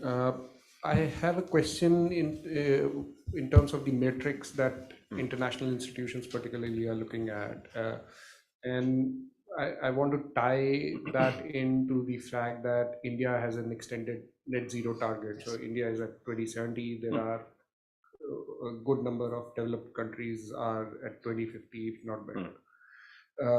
And then we've seen that capital is going to be a key constraint. So how should we be looking at availability of capital for Indian companies or corporations with an extended net zero target going beyond 2015? Because we obviously need all the capital we can get, and there is only going to be that much domestic capital. And foreign capital could potentially be constrained by their more aggressive net zero target. So any thoughts on that? How should we be looking at that? So I'll give the answer that I can. I'd also encourage maybe we revisit this when Rupesh, one of our additional presenters, after his presentation. So I think in our engagement, both in the Indian market as well as in the international markets, is that international investors are increasingly sort of green conscious. That, as exactly as you described, is really sort of encapsulated by seeking to become net zero by 2050 at the international stage.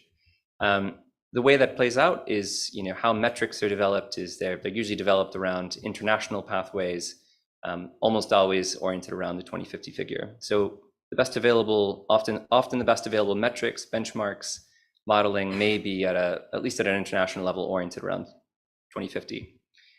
I think that will inform, in particular, investor engagement if you're thinking about international investment, for example, into banks or projects. That being said, I think there's a absolutely significant appetite for transition finance. And so I think there, so long as the specific use of proceeds or KPIs are clearly linked to climate objectives, which are becoming broadly established, I think there is a way to acknowledge that India does have a 2070 net zero target, but has absolutely legitimate and significant need for transition capital. I think it's really just making sure that's communicated clearly, making sure the use of proceeds is linked to as clearly as it can be to the sort of climate objectives you're trying to achieve. So I hope that helps, and I believe Rupesh can add to this as well. Thank you. Yeah, good morning, sir. This is Yogesh from Bank of India. Yeah, you mentioned that you're working with Citi and HSBC on their sustainable efforts or funding for sustainable bonds. So, like we also understand that Citi has a separate ESG rating desk and they use it as a underwriting metric. So, two things: one, whether their business has been impacted or their margin has been impacted because of underwriting sustainable or this kind of instruments, and two, what is the impact on default probability of defaults in typical that kind of portfolio, and three, if any list in terms of valuations of that companies, I mean the companies they are underwriting, how they are doing from equity front, because if any sustainable product is there which is having good unit economics and scalability, it has to flourish, it will attract some valuation. So any global example where, like for example, sir from Greenco was speaking about unit economics on green hydrogen. So any global case study where this kind of company who is able to achieve some that kind of unit economics and attracted good equity valuation in listed space? So I'll do my best to answer this. So we do have partnerships with Citi and many other financial institutions, but I really can't speak on behalf of them to answer the more specific questions. So would encourage we've still that conversation with Citi themselves. So essentially our role in this ecosystem is to make sure that useful standards are built, which solves what we see as the key challenges: data, metrics, and benchmarks. The way those are used, as I mentioned, or can be used, is to sort of adjust the cost of capital. That is done within the context of, well, that will always be done alongside, proper risk management procedures. So I think to answer the rest of your question, I think that needs to stay in place. That stays in place, and it sits alongside these additional environmental objectives. As to the final piece of your question, would you mind restating that? I'm not sure I quite captured the intent of it. I didn't get you. What? Could you restate the third piece of your question? Third piece of question is any global example where any company who has done good work in terms of unit economics in hydrogen or that kind of product and got attracted good equity valuations in that space.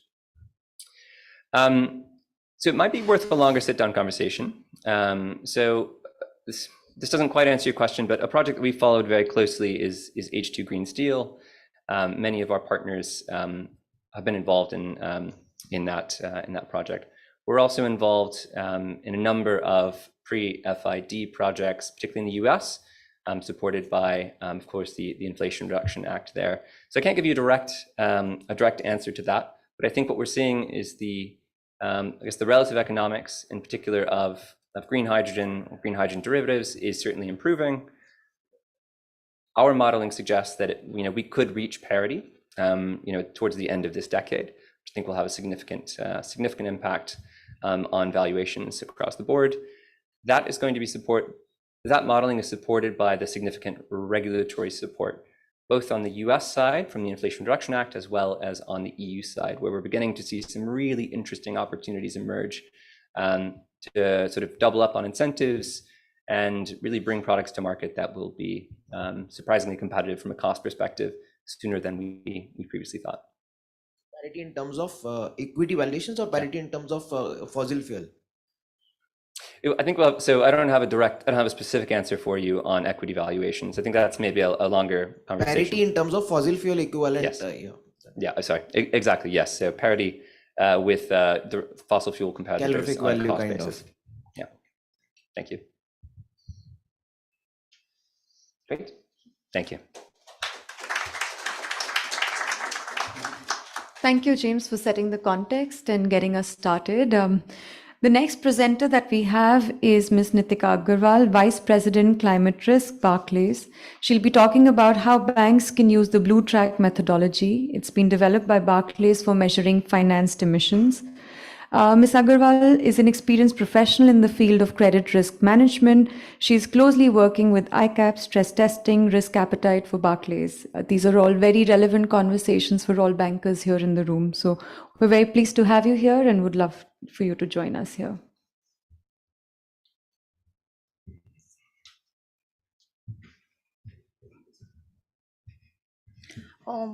Good afternoon, everyone. I feel deeply humbled by being here and being asked to present on some of the initiatives and the work that Barclays has done. As mentioned earlier in a number of conversations, the role of banking has been key, and very similar conversations happened in UK a few years ago, where Barclays decided to step up, provide the right kind of approaches, products, etc. to our clients and customers. So we are effectively what we're looking to talk about today is Blue Track, which is a tool to measure our emissions and help sustain clients and help them transition to a greener economy. Effectively, the pillar of climate in Barclays resides on three levels. Firstly, we want to achieve net zero by 2050, which is one of our commitments. We want to do this across all the three scopes of emissions, scope 1, scope 2, and scope 3, and ensure that we align our operating functions along with it. Secondly, we are committed to aligning our financing that we extend to our customers and clients and ensure that we meet our goals in line for the Paris alignment. Thirdly, we have a target to provide green and sustainable financing solution to our customers and clients.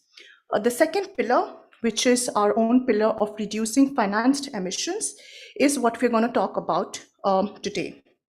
However, before I go into a deep dive on Blue Track, just to set the context of what we mean by scope 1, scope 2, and scope 3 emissions. Earlier, we talked about scope 1 emissions effectively are the company's own emissions. So Sofitel owns this building, the electricity that's being generated, the ACs that are working, all of this in running the company's own operations are referred to as your scope 1 emissions. Scope 2 emissions are the more indirect emissions. And Mr. Nikunj earlier talked about how green power will be used and is going to have increased demand. That actually relates to scope 2 emissions that we have to account for. Lastly, when we think about scope 3 emissions, for a bank, these are all the indirect emissions referring to a company's operations, whether it is related to the upstream supply or via downstream offerings of our products and financing to our clients and customers. What Blue Track tries to do is focus on the scope 3 emissions of the bank and therefore help in transitioning the bank as well as our clients in achieving our target.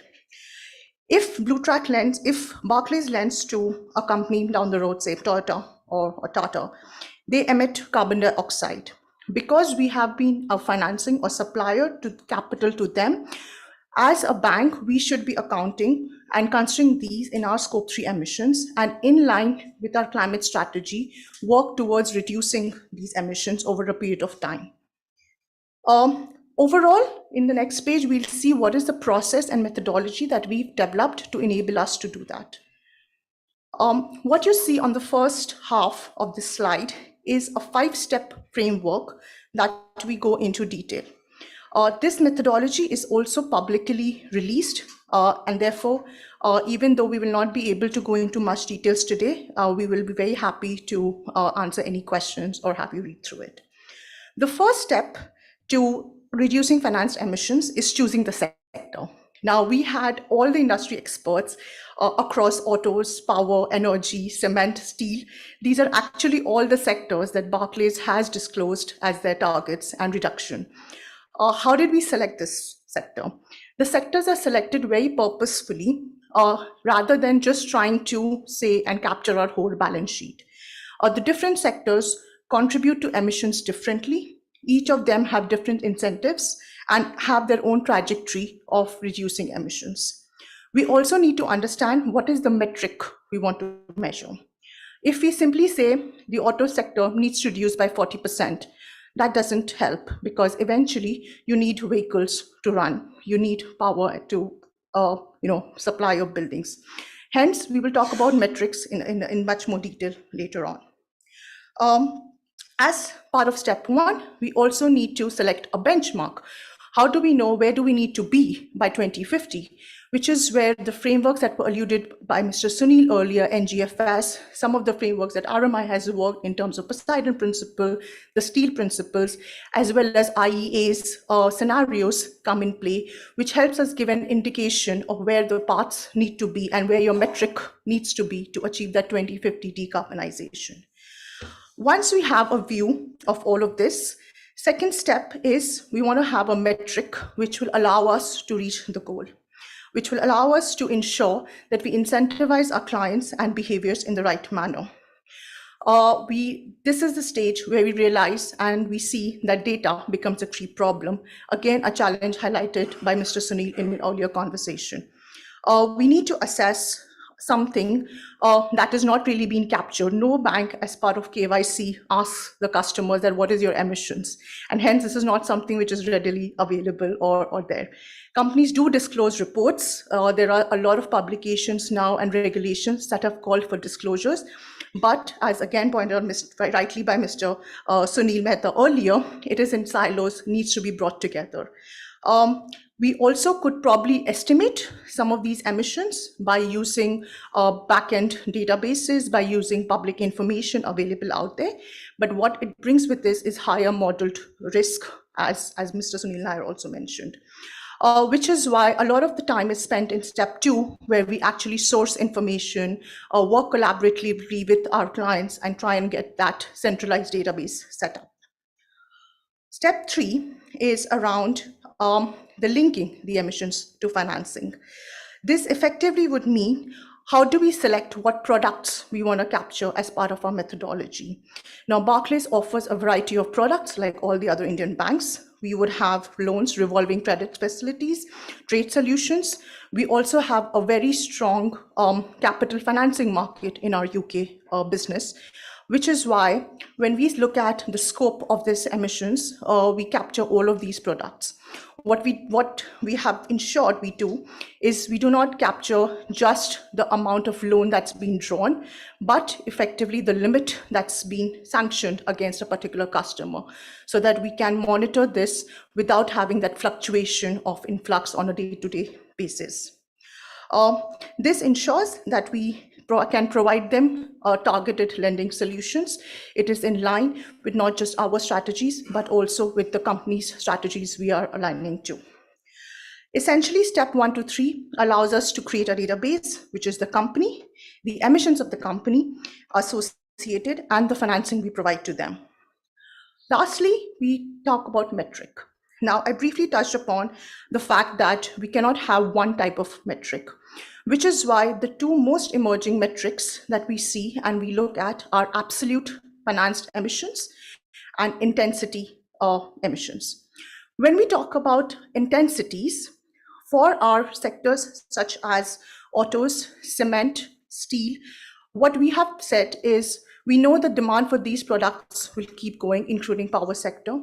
What we want to do is we want to have a more greener approach to all of these different industries, which is why instead of considering an absolute metric, such as what is the amount of carbon that the sector is emitting, we consider an intensity metric looking at the productivity. So something like for an auto sector, that would be carbon per kilometers or carbon CO2 per kilometers.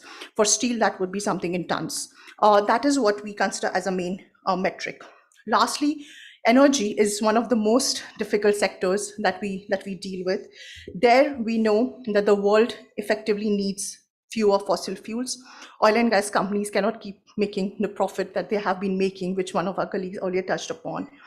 Therefore, for that particular sector, we have set an absolute metric, and there is a 40% or 50% target that we have set. We would reduce our lending to oil and gas companies and not be financing those. All of these are done if in an iterative manner. Has taken us over 3 years to come up with. We have iteratively added sectors, worked with clients, and finally released some of these metrics and targets out there.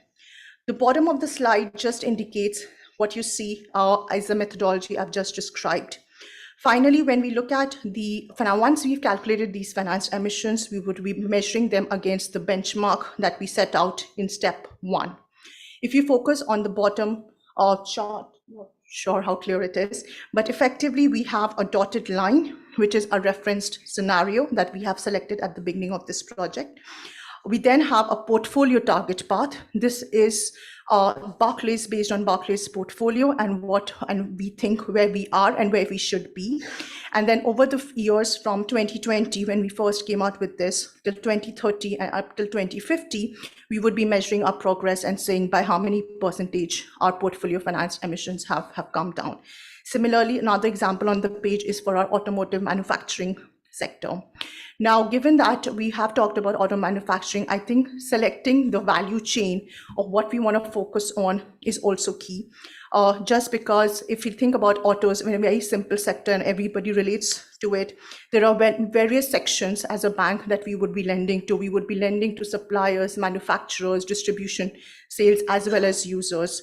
We need to think where is the most significant influence that we would have as a financing institution, which is why the focus has been the manufacturers in this space of emissions. Lastly, I think I want to just draw attention to our client transition framework. I'm hoping this will sit well with some of the industrial specialists that we had today, which is where they rightly pointed out that this is not a journey that they can take alone. We need to work very, very closely, and the banking sector needs to evolve. What we have developed is called the CTF, or the Client Transition Framework, which effectively assesses how the different industries and clients, what are the steps we are taking. Mr. Rajat earlier alluded to Lodha taking several steps and credible steps to green their own operations. These are all some things that we evaluate as part of our Client Transition Framework. We also do a qualitative assessment of their commitments, of the technologies that they have implemented. Things that we look at is how evolved or involved their senior management are. Are they aware? Are the incentives linked to greening the sector, etc.? Finally, we assess our book, and some of the findings that we came out with were that 80% of the clients that we bank with had climate targets. 60% of the clients that we bank with had some form of an incentive linked system, which was driving the change that we were seeing.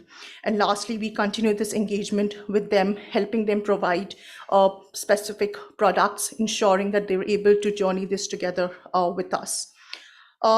That's just a brief overview of all the work that Barclays has been doing in the UK specifically, because there the regulations and regulator have now come down and ensures that we are there.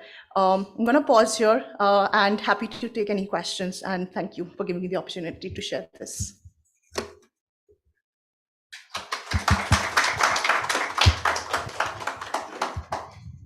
Hi, Nitika. That was a very crisp presentation, and I'm sure there's a lot of work that happened behind it. Possibly my questions are around two pieces. One is that there is this whole debate about scope 1, scope 2, scope 3. And the fact that if you consider everything comprehensively while doing your financed emissions, there'll be a lot of double counting that typically happens, right? So your thoughts around it, because yeah, I believe Barclays is ahead in the game as far as that is concerned. And the second thing is that when we look at the entire financed emissions assessment, you typically have a journey in terms of your data, right? I mean, you'll start with some estimates at the sectoral level, you pick it up from some government related emission numbers, and then you slowly move towards engaging with clients and then getting their emission numbers. So these numbers predominantly from the data quality aspect of the rating will fluctuate when you are having that kind of a journey. So what has been your experience as far as that journey is concerned? Thank you. Fair enough. I think the question around scope 1, scope 2, scope 3 is a question we grapple today. We know that there is going to be immense, if I add up all the emissions that we've calculated, even for the sectors we've disclosed, such as the power sector and the auto sector. Now, effectively, the auto manufacturer, once he built the car, is going to be run on petrol. And while we have a target for energy, we've already captured their emissions as well. So there's bound to be double count that when we add up all the sectors. Unfortunately, the greenhouse gas protocol, which actually gives the definition of these scope 1, 2, and 3 emissions, was not really developed for banks to use it. It was more developed for sectors. But it has become a key standard that we keep going back to. In order to deal with this, what we focus on when selecting the scope of each of the sector is where we can have maximum control. Now, I cannot control every user and say that, why are you filling your car with petrol instead of, I don't know, hydrogen or something, if those cars were interchangeable. What I can possibly control is go out to Tata and say, look, this is that if they come to us and say, we've developed a new technology, or can you offer us more customized product? That is something as a bank that I can do. Which is why when it comes to power sector, we focus on like the scope 3 emissions. But when it comes to the auto manufacturers, we focus on their cars, our absolute or tail to pipe emissions, as we like to call it. That's on your first. When it comes to the data journey, I think we're still on that journey. Or someone said this is very nascent. We still feel we are very nascent, even though this has been with the bank for quite a few years now. The only lesson that we've seen is to do things iteratively. We cannot have a vision and have a perfect solution. What we can do is start with something that we have now, capture the limitations, or have a vision of where we want to go, collaborate more across the industries, and RMI is a very great example of that, and work towards creating a more unified space. I hope that answers your question. Hello, myself Mandar. My quick question is that different banks are following different methodologies in terms of finance emission. It may be PACTA, PCA, different types. So how Barclays is like, what would be your suggestions that what types we should take, what type of like while deciding that these across these methodologies, which would be the quick one, or what could be the simplest solution kind of thing to follow? Definitely. I think we also live with the same principle that we should start with something simple before making it complicated, which is why I think even 3 years ago, when we first came out with energy and power sector, we went out and published our methodology available. Like if you Google white paper, blue track right now, you will find that out there. That was effectively to do what you're saying, that we know as an industry, we want to move together. We have to ensure that we are within our compliance and all of those regulations as well. So you can't really go there. But what we can do is develop a public good and share our learnings from our journey. Tomorrow, if some other banks reads that white paper and says, okay, these are the steps that they've followed, maybe, this doesn't fit the bill, and we want to, the term Indianize was used very, very rapidly earlier. We want to do that. Yes, that is the intent of sharing this outside. So we cannot say that we will, there's going to be a dashboard that we will be able to. That is not the intent of our approach. What we can surely do is, as a bank, when operating within certain constraints, what are the learnings we can go for? That's what we plan to do, and hoping that, I think that's also one of the reasons why I'm here to help support the transition in the Indian banking system as well.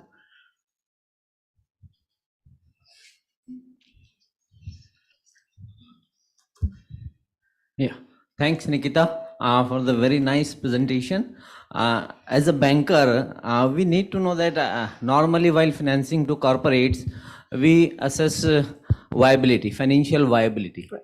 The same with emission progression or the growth in emissions. So as Barclays is giving any incentives for better progress or any rating standard, how they progress in their emission standard as well as their financial viability. So how do you suggest in our Indian scenario, while we go for this financing, how do we manage that or assess their progression in emission as well as financial viability? So that's where the government plays a key role, effectively, more than one bank. So if I just take the example of residential real estate. Now, in the UK, every building or every residential real estate builder has been mandated to go for a certificate of how green the building is, which is called the Energy Performance Certificate. Now, that is a universal certificate, which those buildings, and typically it's there for residential and non-residential, but it's more, the government has given out norms for residential buildings, especially in the rental space, to be more stringent. As a bank, what we try and do is incentivize, one, getting that certification, understanding what that looks like. There are a number of specific products that we work with our clients and create those. So there are ways that you can do, but I think that requires, that won't be bank specific, but it would be more industry specific to go forward to. Yeah, go for it, Vidisha. One very pertinent question. I think the CTF framework that Nitika showed in her slides, I think that is quite an important tool that the bank uses in terms of giving the real due in terms of organizations who are having proper pathways, whether it's SBTI aligned or TPI aligned. Those are things that we look at, that are you aligned to an SBTI pathway? Do you have a good score there? Do you have management, like she mentioned, that management is invested?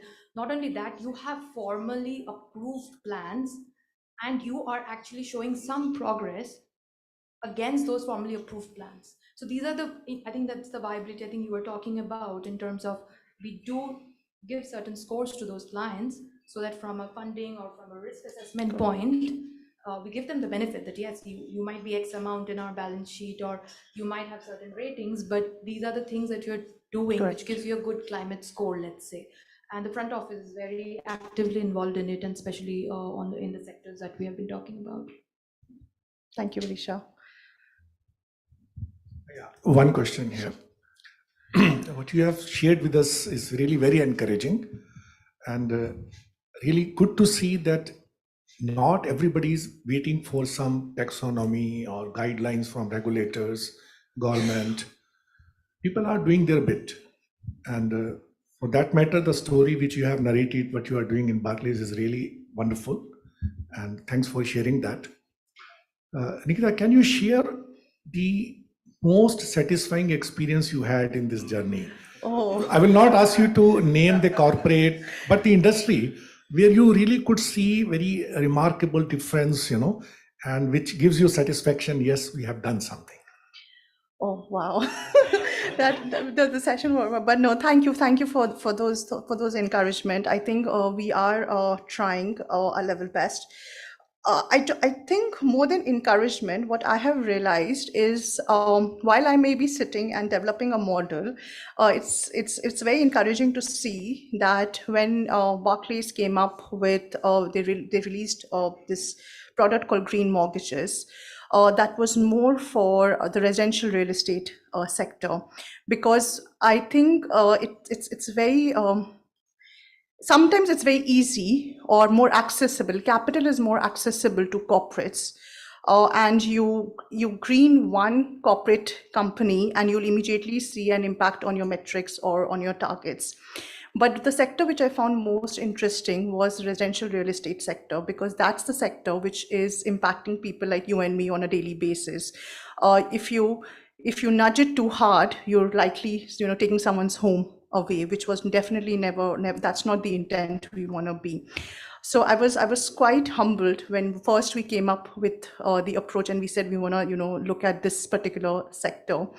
And then we sit in, I'm part of climate risk, but eventually everything sits with the business. It's all about P&L and incentivization. So seeing the bank come together to come up with a product that ensures the balance between what we've told them that this is what you should be doing, between actually serving the people out there. I think that definitely was a highlight for me in this short journey that I've been on. Thank you for the question.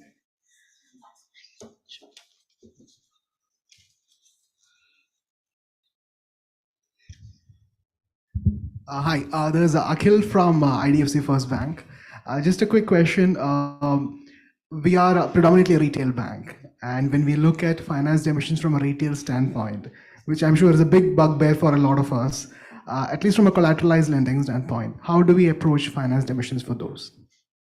So it's actually a good follow-up, because the residential real estate business that sits with Barclays is a retail business as well.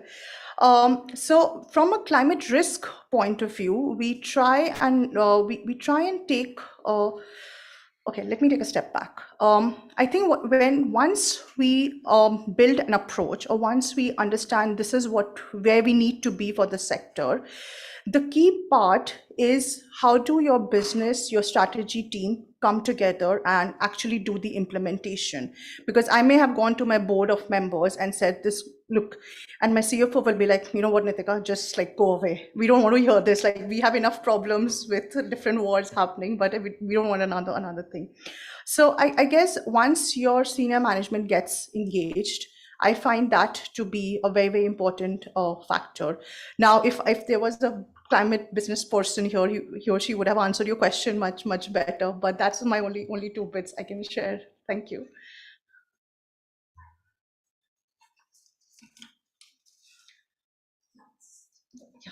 Hi, so this is Preshita Pandey from IDFC First Bank. So, following up to what Akhil sir asked, particularly in our bank, we see that the retail forms a major part of the portfolio.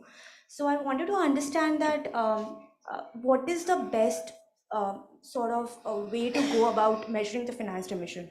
Should we look from a portfolio standpoint, or should we look from the sectoral standpoint?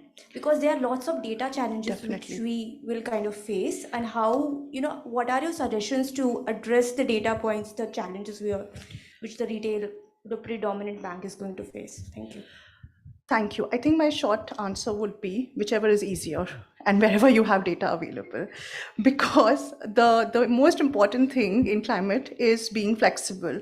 Whenever we start a sector, we obviously will not have data available in the quality we want it to be. We will not have, if we need ABC, we'll have 1 and 2 available. So we always start with like a top-down approach. We always do an initial estimates in something before being too ambitious and saying we want to do a bottom-up approach. I would also target where irrespective of climate risk, where you have maximum credit risk. Because ultimately, climate risk is not a standalone pillar. It will feed into the economy via credit, market, all of these parameters. So I would ensure that you keep the banking hat on, and probably add a feather of climate in it, and think your choice from sector and portfolio point of view that way. I think Ria is now not going to let me stand on the stage, but thank you so much for all your questions. Thank you. Thank you so much, Nitika. I think you've got a lot of questions covered very patiently, and thank you for engaging with the audience so effectively and answering so much. Could we just request you to please come up, and Bhagat sir, if we could request you to please give a token of appreciation.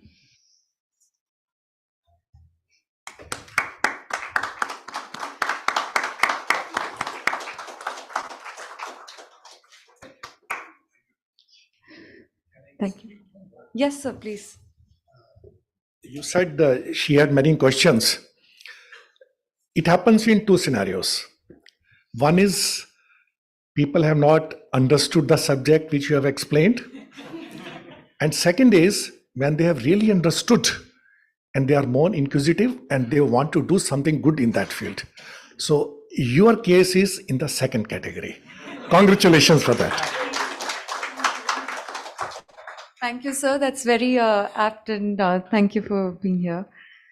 So our last presenter for the day, again, a very interesting conversation is what we're going to have is from Mr. Rupesh Mandlani who's the founder of Bankers Without Boundaries.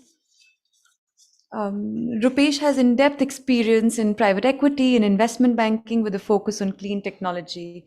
And he's here to talk about how institutional investors can support bankers in developing economies like India to raise capital. So some of the questions that we heard in the earlier sessions talking about what kind of investment is possible, who are the investors who are willing to put in the money, how can bankers raise their capital. So some of the difficult questions are the ones that we're posing to Rupesh to close off today's session. We'd request you to please join us here.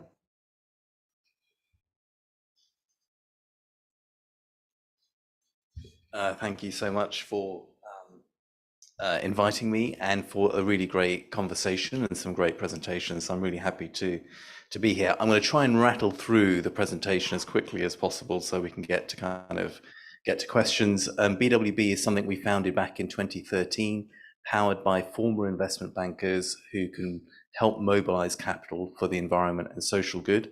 We operate across 9 different sectors. We work with about 20 different countries and the issuance of sustainable debt, and about 120 cities around their transition to net zero. What are the transactions that we're most proud of over the years? And I'll just touch on very briefly on 3 of them. So the oldest, perhaps in 2018, the British Asian Trust, UBS, effectively what they did here, BWB was engaged, but it was effectively bringing in capital that will kind of fund new schools and then actually funding the outcome would drive the return to investors. So if you actually found people doing really well at school, investors got a really great kind of return. And it was very innovative at the time. One of the challenges with that approach is it can take a longer time to bring both sides together. And also kind of scaling is always a question. 2022, so last year, Chile, green bond, $2 billion. What's interesting with that is the growth of sustainability-linked bonds and how you build in the right kind of KPIs that the market can kind of get behind, and actually you help achieve a country a policy goal that is particularly important for them. I'm also a non-exec of a foundation called Nature Finance, and one of the things that we have done there is kind of help build a sustainability-linked bond framework and actually highlighting how countries can find pricing benefits by going down the sustainability-linked route. And then lastly, what I'll touch on is the government of Uzbekistan, again, where BWB brought in a bunch of international investors, got great pricing. It was kind of 4 times oversubscribed, and it was all there to kind of finance local, sustainable schools, hospitals, and build kind of resilience. And that's something I think there's a huge opportunity for India kind of going forward. I will just touch very briefly on some of these. So, the question that we're always asked is kind of like, where is the capital going to come from? And, where is the international kind of appetite? It's really clear that India, given what's going on geopolitically, it's very hard to allocate to Russia, for example. It's very hard to kind of allocate to kind of China. And that actually provides an opportunity for India, given its stable democracy, given its capital markets. And there's a lot of interest internationally in terms of how they can deploy and how they can fund projects here. There's always a question around kind of reporting, and that's something that I know folk have kind of touched on. Folk have been focusing on TCFD, all around kind of climate. One of the things that is coming down the track is kind of TNFD and kind of like how you build in nature. If you save climate and you reduce emissions, but we have no nature left, we don't have an economy. 100% of the economy is based on nature. The next piece after TNFD is going to be, how do you bring together climate and nature into one? If you're a corporate or a country trying to issue, you've just got your head around climate, and then someone brings along something like nature, you kind of go, what do I do with that? And so actually the next step is going to be to kind of help integrate that. There was a really great question earlier in terms of kind of what's the impact of all of this on kind of capital raising. And what we're seeing, one of the other transactions that I didn't reference, a big European utility issued a sustainability-linked kind of bond. And I think, if I recall, Goldman and others were kind of engaged on that. What we saw through that process, that actually with the right metrics and going into that pool of capital, they actually got a 15 bips kind of improvement by going down that route. And so I think what you'll find over time is those issuers that perhaps are not going down the emissions track, are not making progress on their ESG metrics, what investors will demand over time is actually a higher return to compensate for that risk. And those that are going down that track will get a kind of pricing benefit. And that's what we call that kind of virtuous circle. You know, the more you go down, the better pricing benefit, the more liquidity you get, the more tradability. I could speak to a lot of this, but look, there's lots of really exciting areas here. Renewables here is a big opportunity given the natural resource and the growth that we see here. But I would say the investors' interest in all of these areas is clearly kind of growing. I could spend about an hour on this slide, and I'm kind of like, so let me just say that there's a range of different tools that people have been looking at. One of the areas that BWB is most engaged is, as opposed to always coming up with something new, actually there's a lot of facilities, there's a lot of guarantees, there's a lot of pools of capital that are already around. And so one of the things that we're doing in Europe is actually building a capital hub that brings together public and private money, facilitates access faster. It will work on about €500 billion worth of transactions a year. And so we think there's a big opportunity in terms of how you build capacity, get deals done faster, and get better pricing as a result. Again, I could spend a long time on this. I mean, if I would just make one point on this, I think the capacity building is the point that I want to make, which is what we really try and do at BWB is kind of leave the organizations that we work with a much greater kind of capacity to do this for themselves. And what that means is, or at a country level, what that means is that they've got a far better appreciation of the different tools, the different investor kind of expectations that can drive performance. That's it. I'll pause there. RMI have offered to buy champagne for the first question.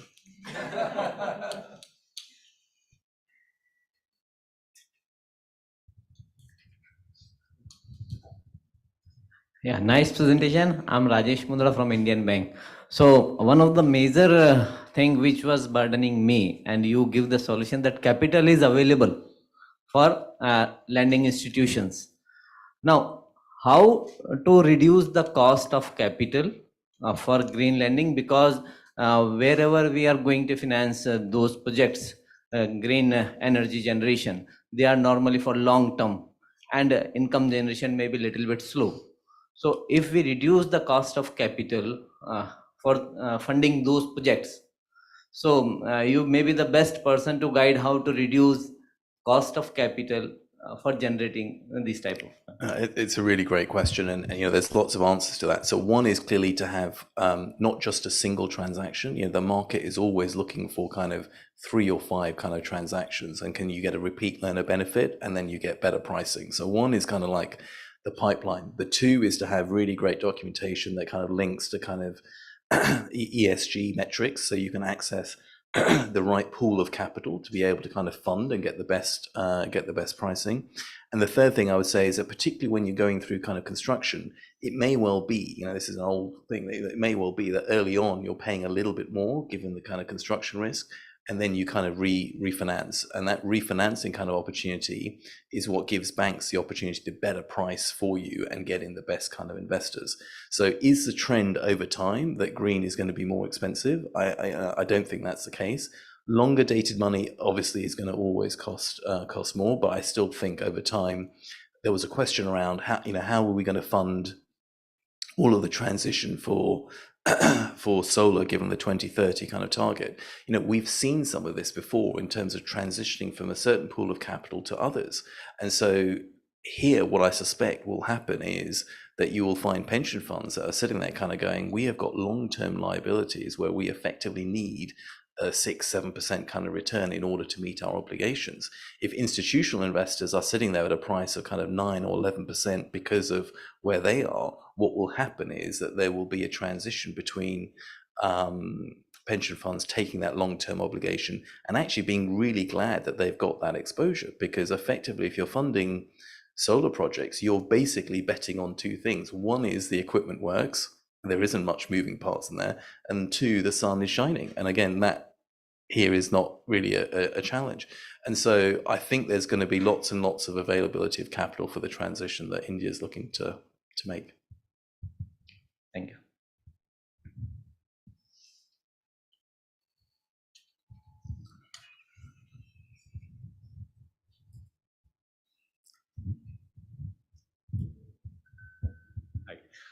So one of the challenges which we probably face, like for the green bonds, the depth of the bond market itself in India is not too deep. Right? So a lot of the Indian market is banks.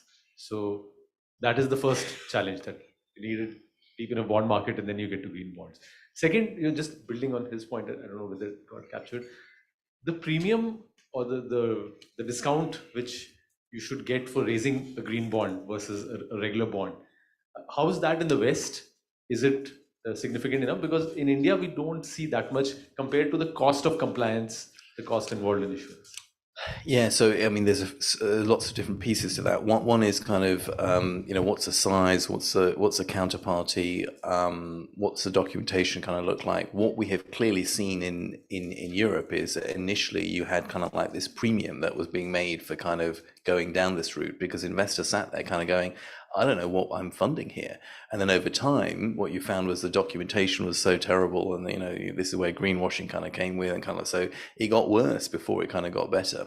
Then you had kind of rules come in that kind of effectively governed what would be considered a kind of green bond.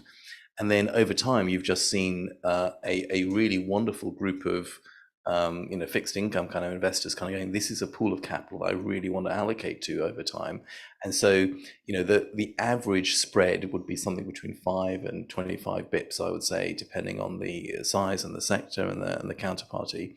I think here the opportunity for India is to kind of go through that path, not go through all the mistakes that were made in Europe around documentation and kind of regulation, and make it a deep pool of capital as soon as possible. It feels like from the amount of money that wants to go to work for the country here and the sectors that represents, that should be it's a 24 month kind of process.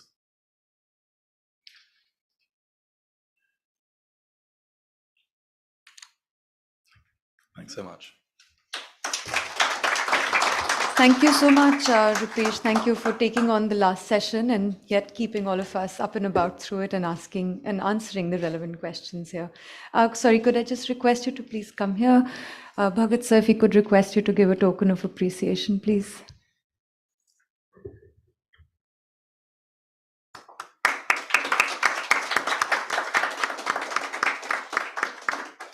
Thank you. So we're just at the last bit of the session, and we would like to just, conclude today's session with some closing remarks from the IBS side. For that, we have Mr. Gopal Murli Bhagat, who's the Deputy Chief Executive at the Indian Banks Association since June 2020. Prior to this, he was serving as the Executive Director in Corporation Bank in 2016. He has more than 38 years of rich banking experience, and his areas of expertise have been large corporate accounts, treasury, both domestic as well as overseas. He has also handled HR, IT, stress assets, as well as recovery during his tenure as the ED. So we just request you to please come here and share some remarks. Thank you. Thank you very much. Please don't be surprised with the number of portfolios she has mentioned that I have handled or mishandled during my service. Now I can safely say that. It generally happens in public sector banks. We start somewhere and we end elsewhere. So that's not in private sector and in foreign banks generally. They specialize. Before I start saying thanks to all of you formally, just one observation and a question to all of you. When we go back, just think over it. When we price any product or any service, all we do is we add cost of input, raw material, cost of processing, some profits, marketing, and then we say this is the price of the product. And this is how our market works. Prior to industrialization, perhaps that was okay. But the moment industrialization started, we forgot to take into account the damage our industries were putting to environment. We missed to account for cost of this damage in the products and services. And the result is today where we stand. This climate risk is not a theory as of now. We all are experiencing.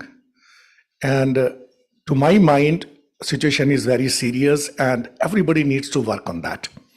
So good afternoon to all of you once again. And I will say thanks to all the participants.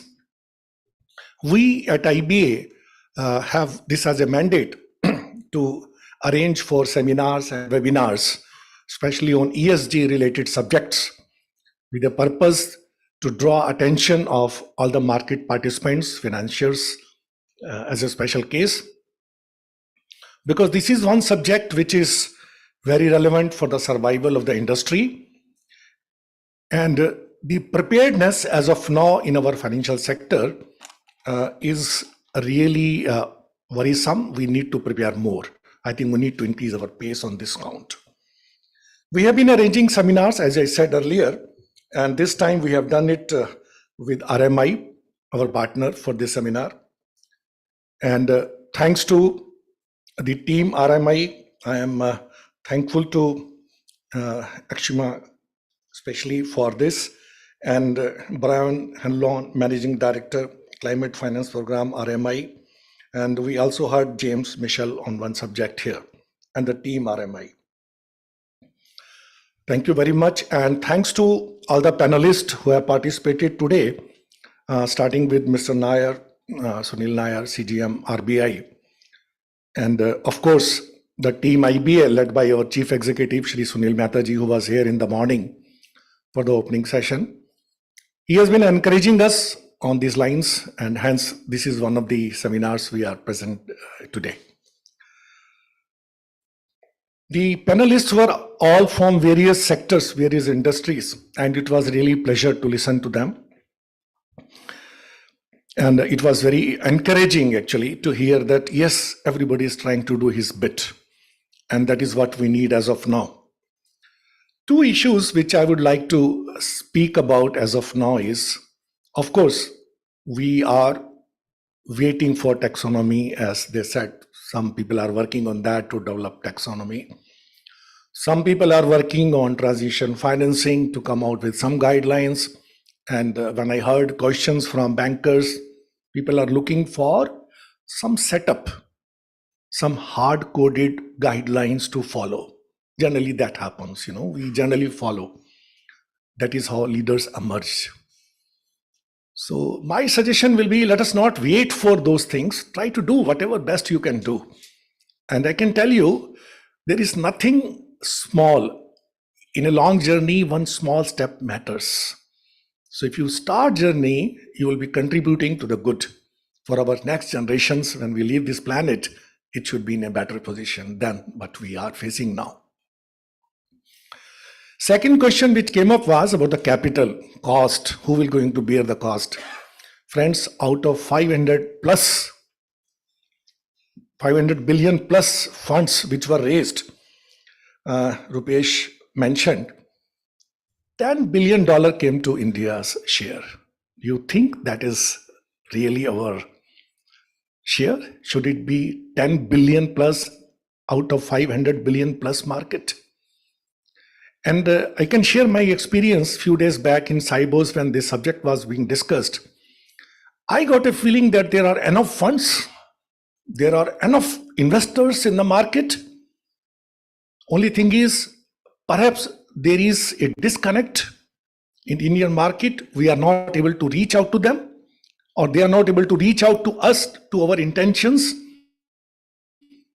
And these are the areas where we need to work together.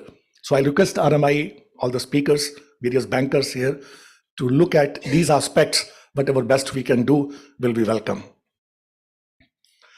Another issue which I feel personally is lacking as a system, and somehow today we could not speak much about, was carbon credit. I still feel each farmer in our country, each MSME in our country, each small restaurant or any entity in our country is contributing to carbon credit. This is untapped market. We don't have systems to measure those carbon credits. We are not able to remunerate them for these carbon credits. Some of the states, I understand, have started doing this. I think we need to do more on that count. So 3 ways. One is we should start measurement of carbon credit also, which is tradable in the world market now. Second is try to do our bit, whatever best we can do from our desk. And number 3, globally reach out to those investors who are keen on investing in carbon-friendly industries and projects.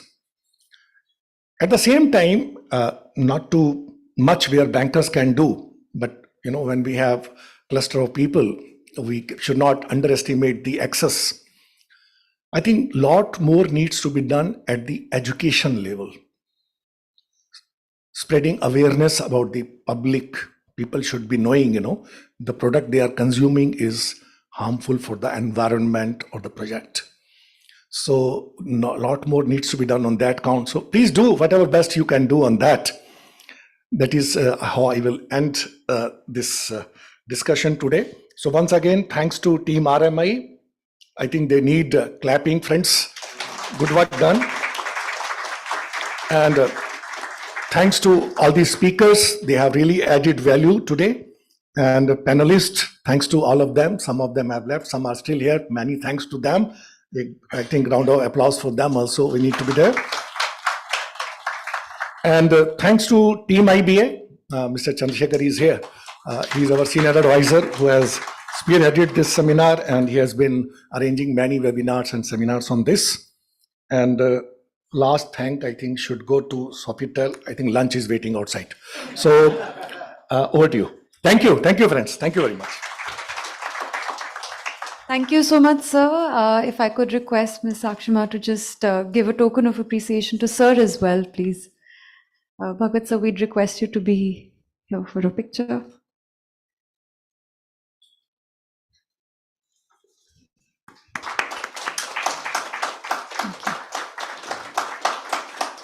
Thank you. I think with that, we're good to close the session for the day. On behalf of the RMI team, I would really like to thank the IBA team for their leadership and guidance in setting such an important agenda. Sunil sir, Bhagat sir, Chandrasekhar sir, Spurti ma'am and Mukti ma'am, I think we're just really grateful to all of you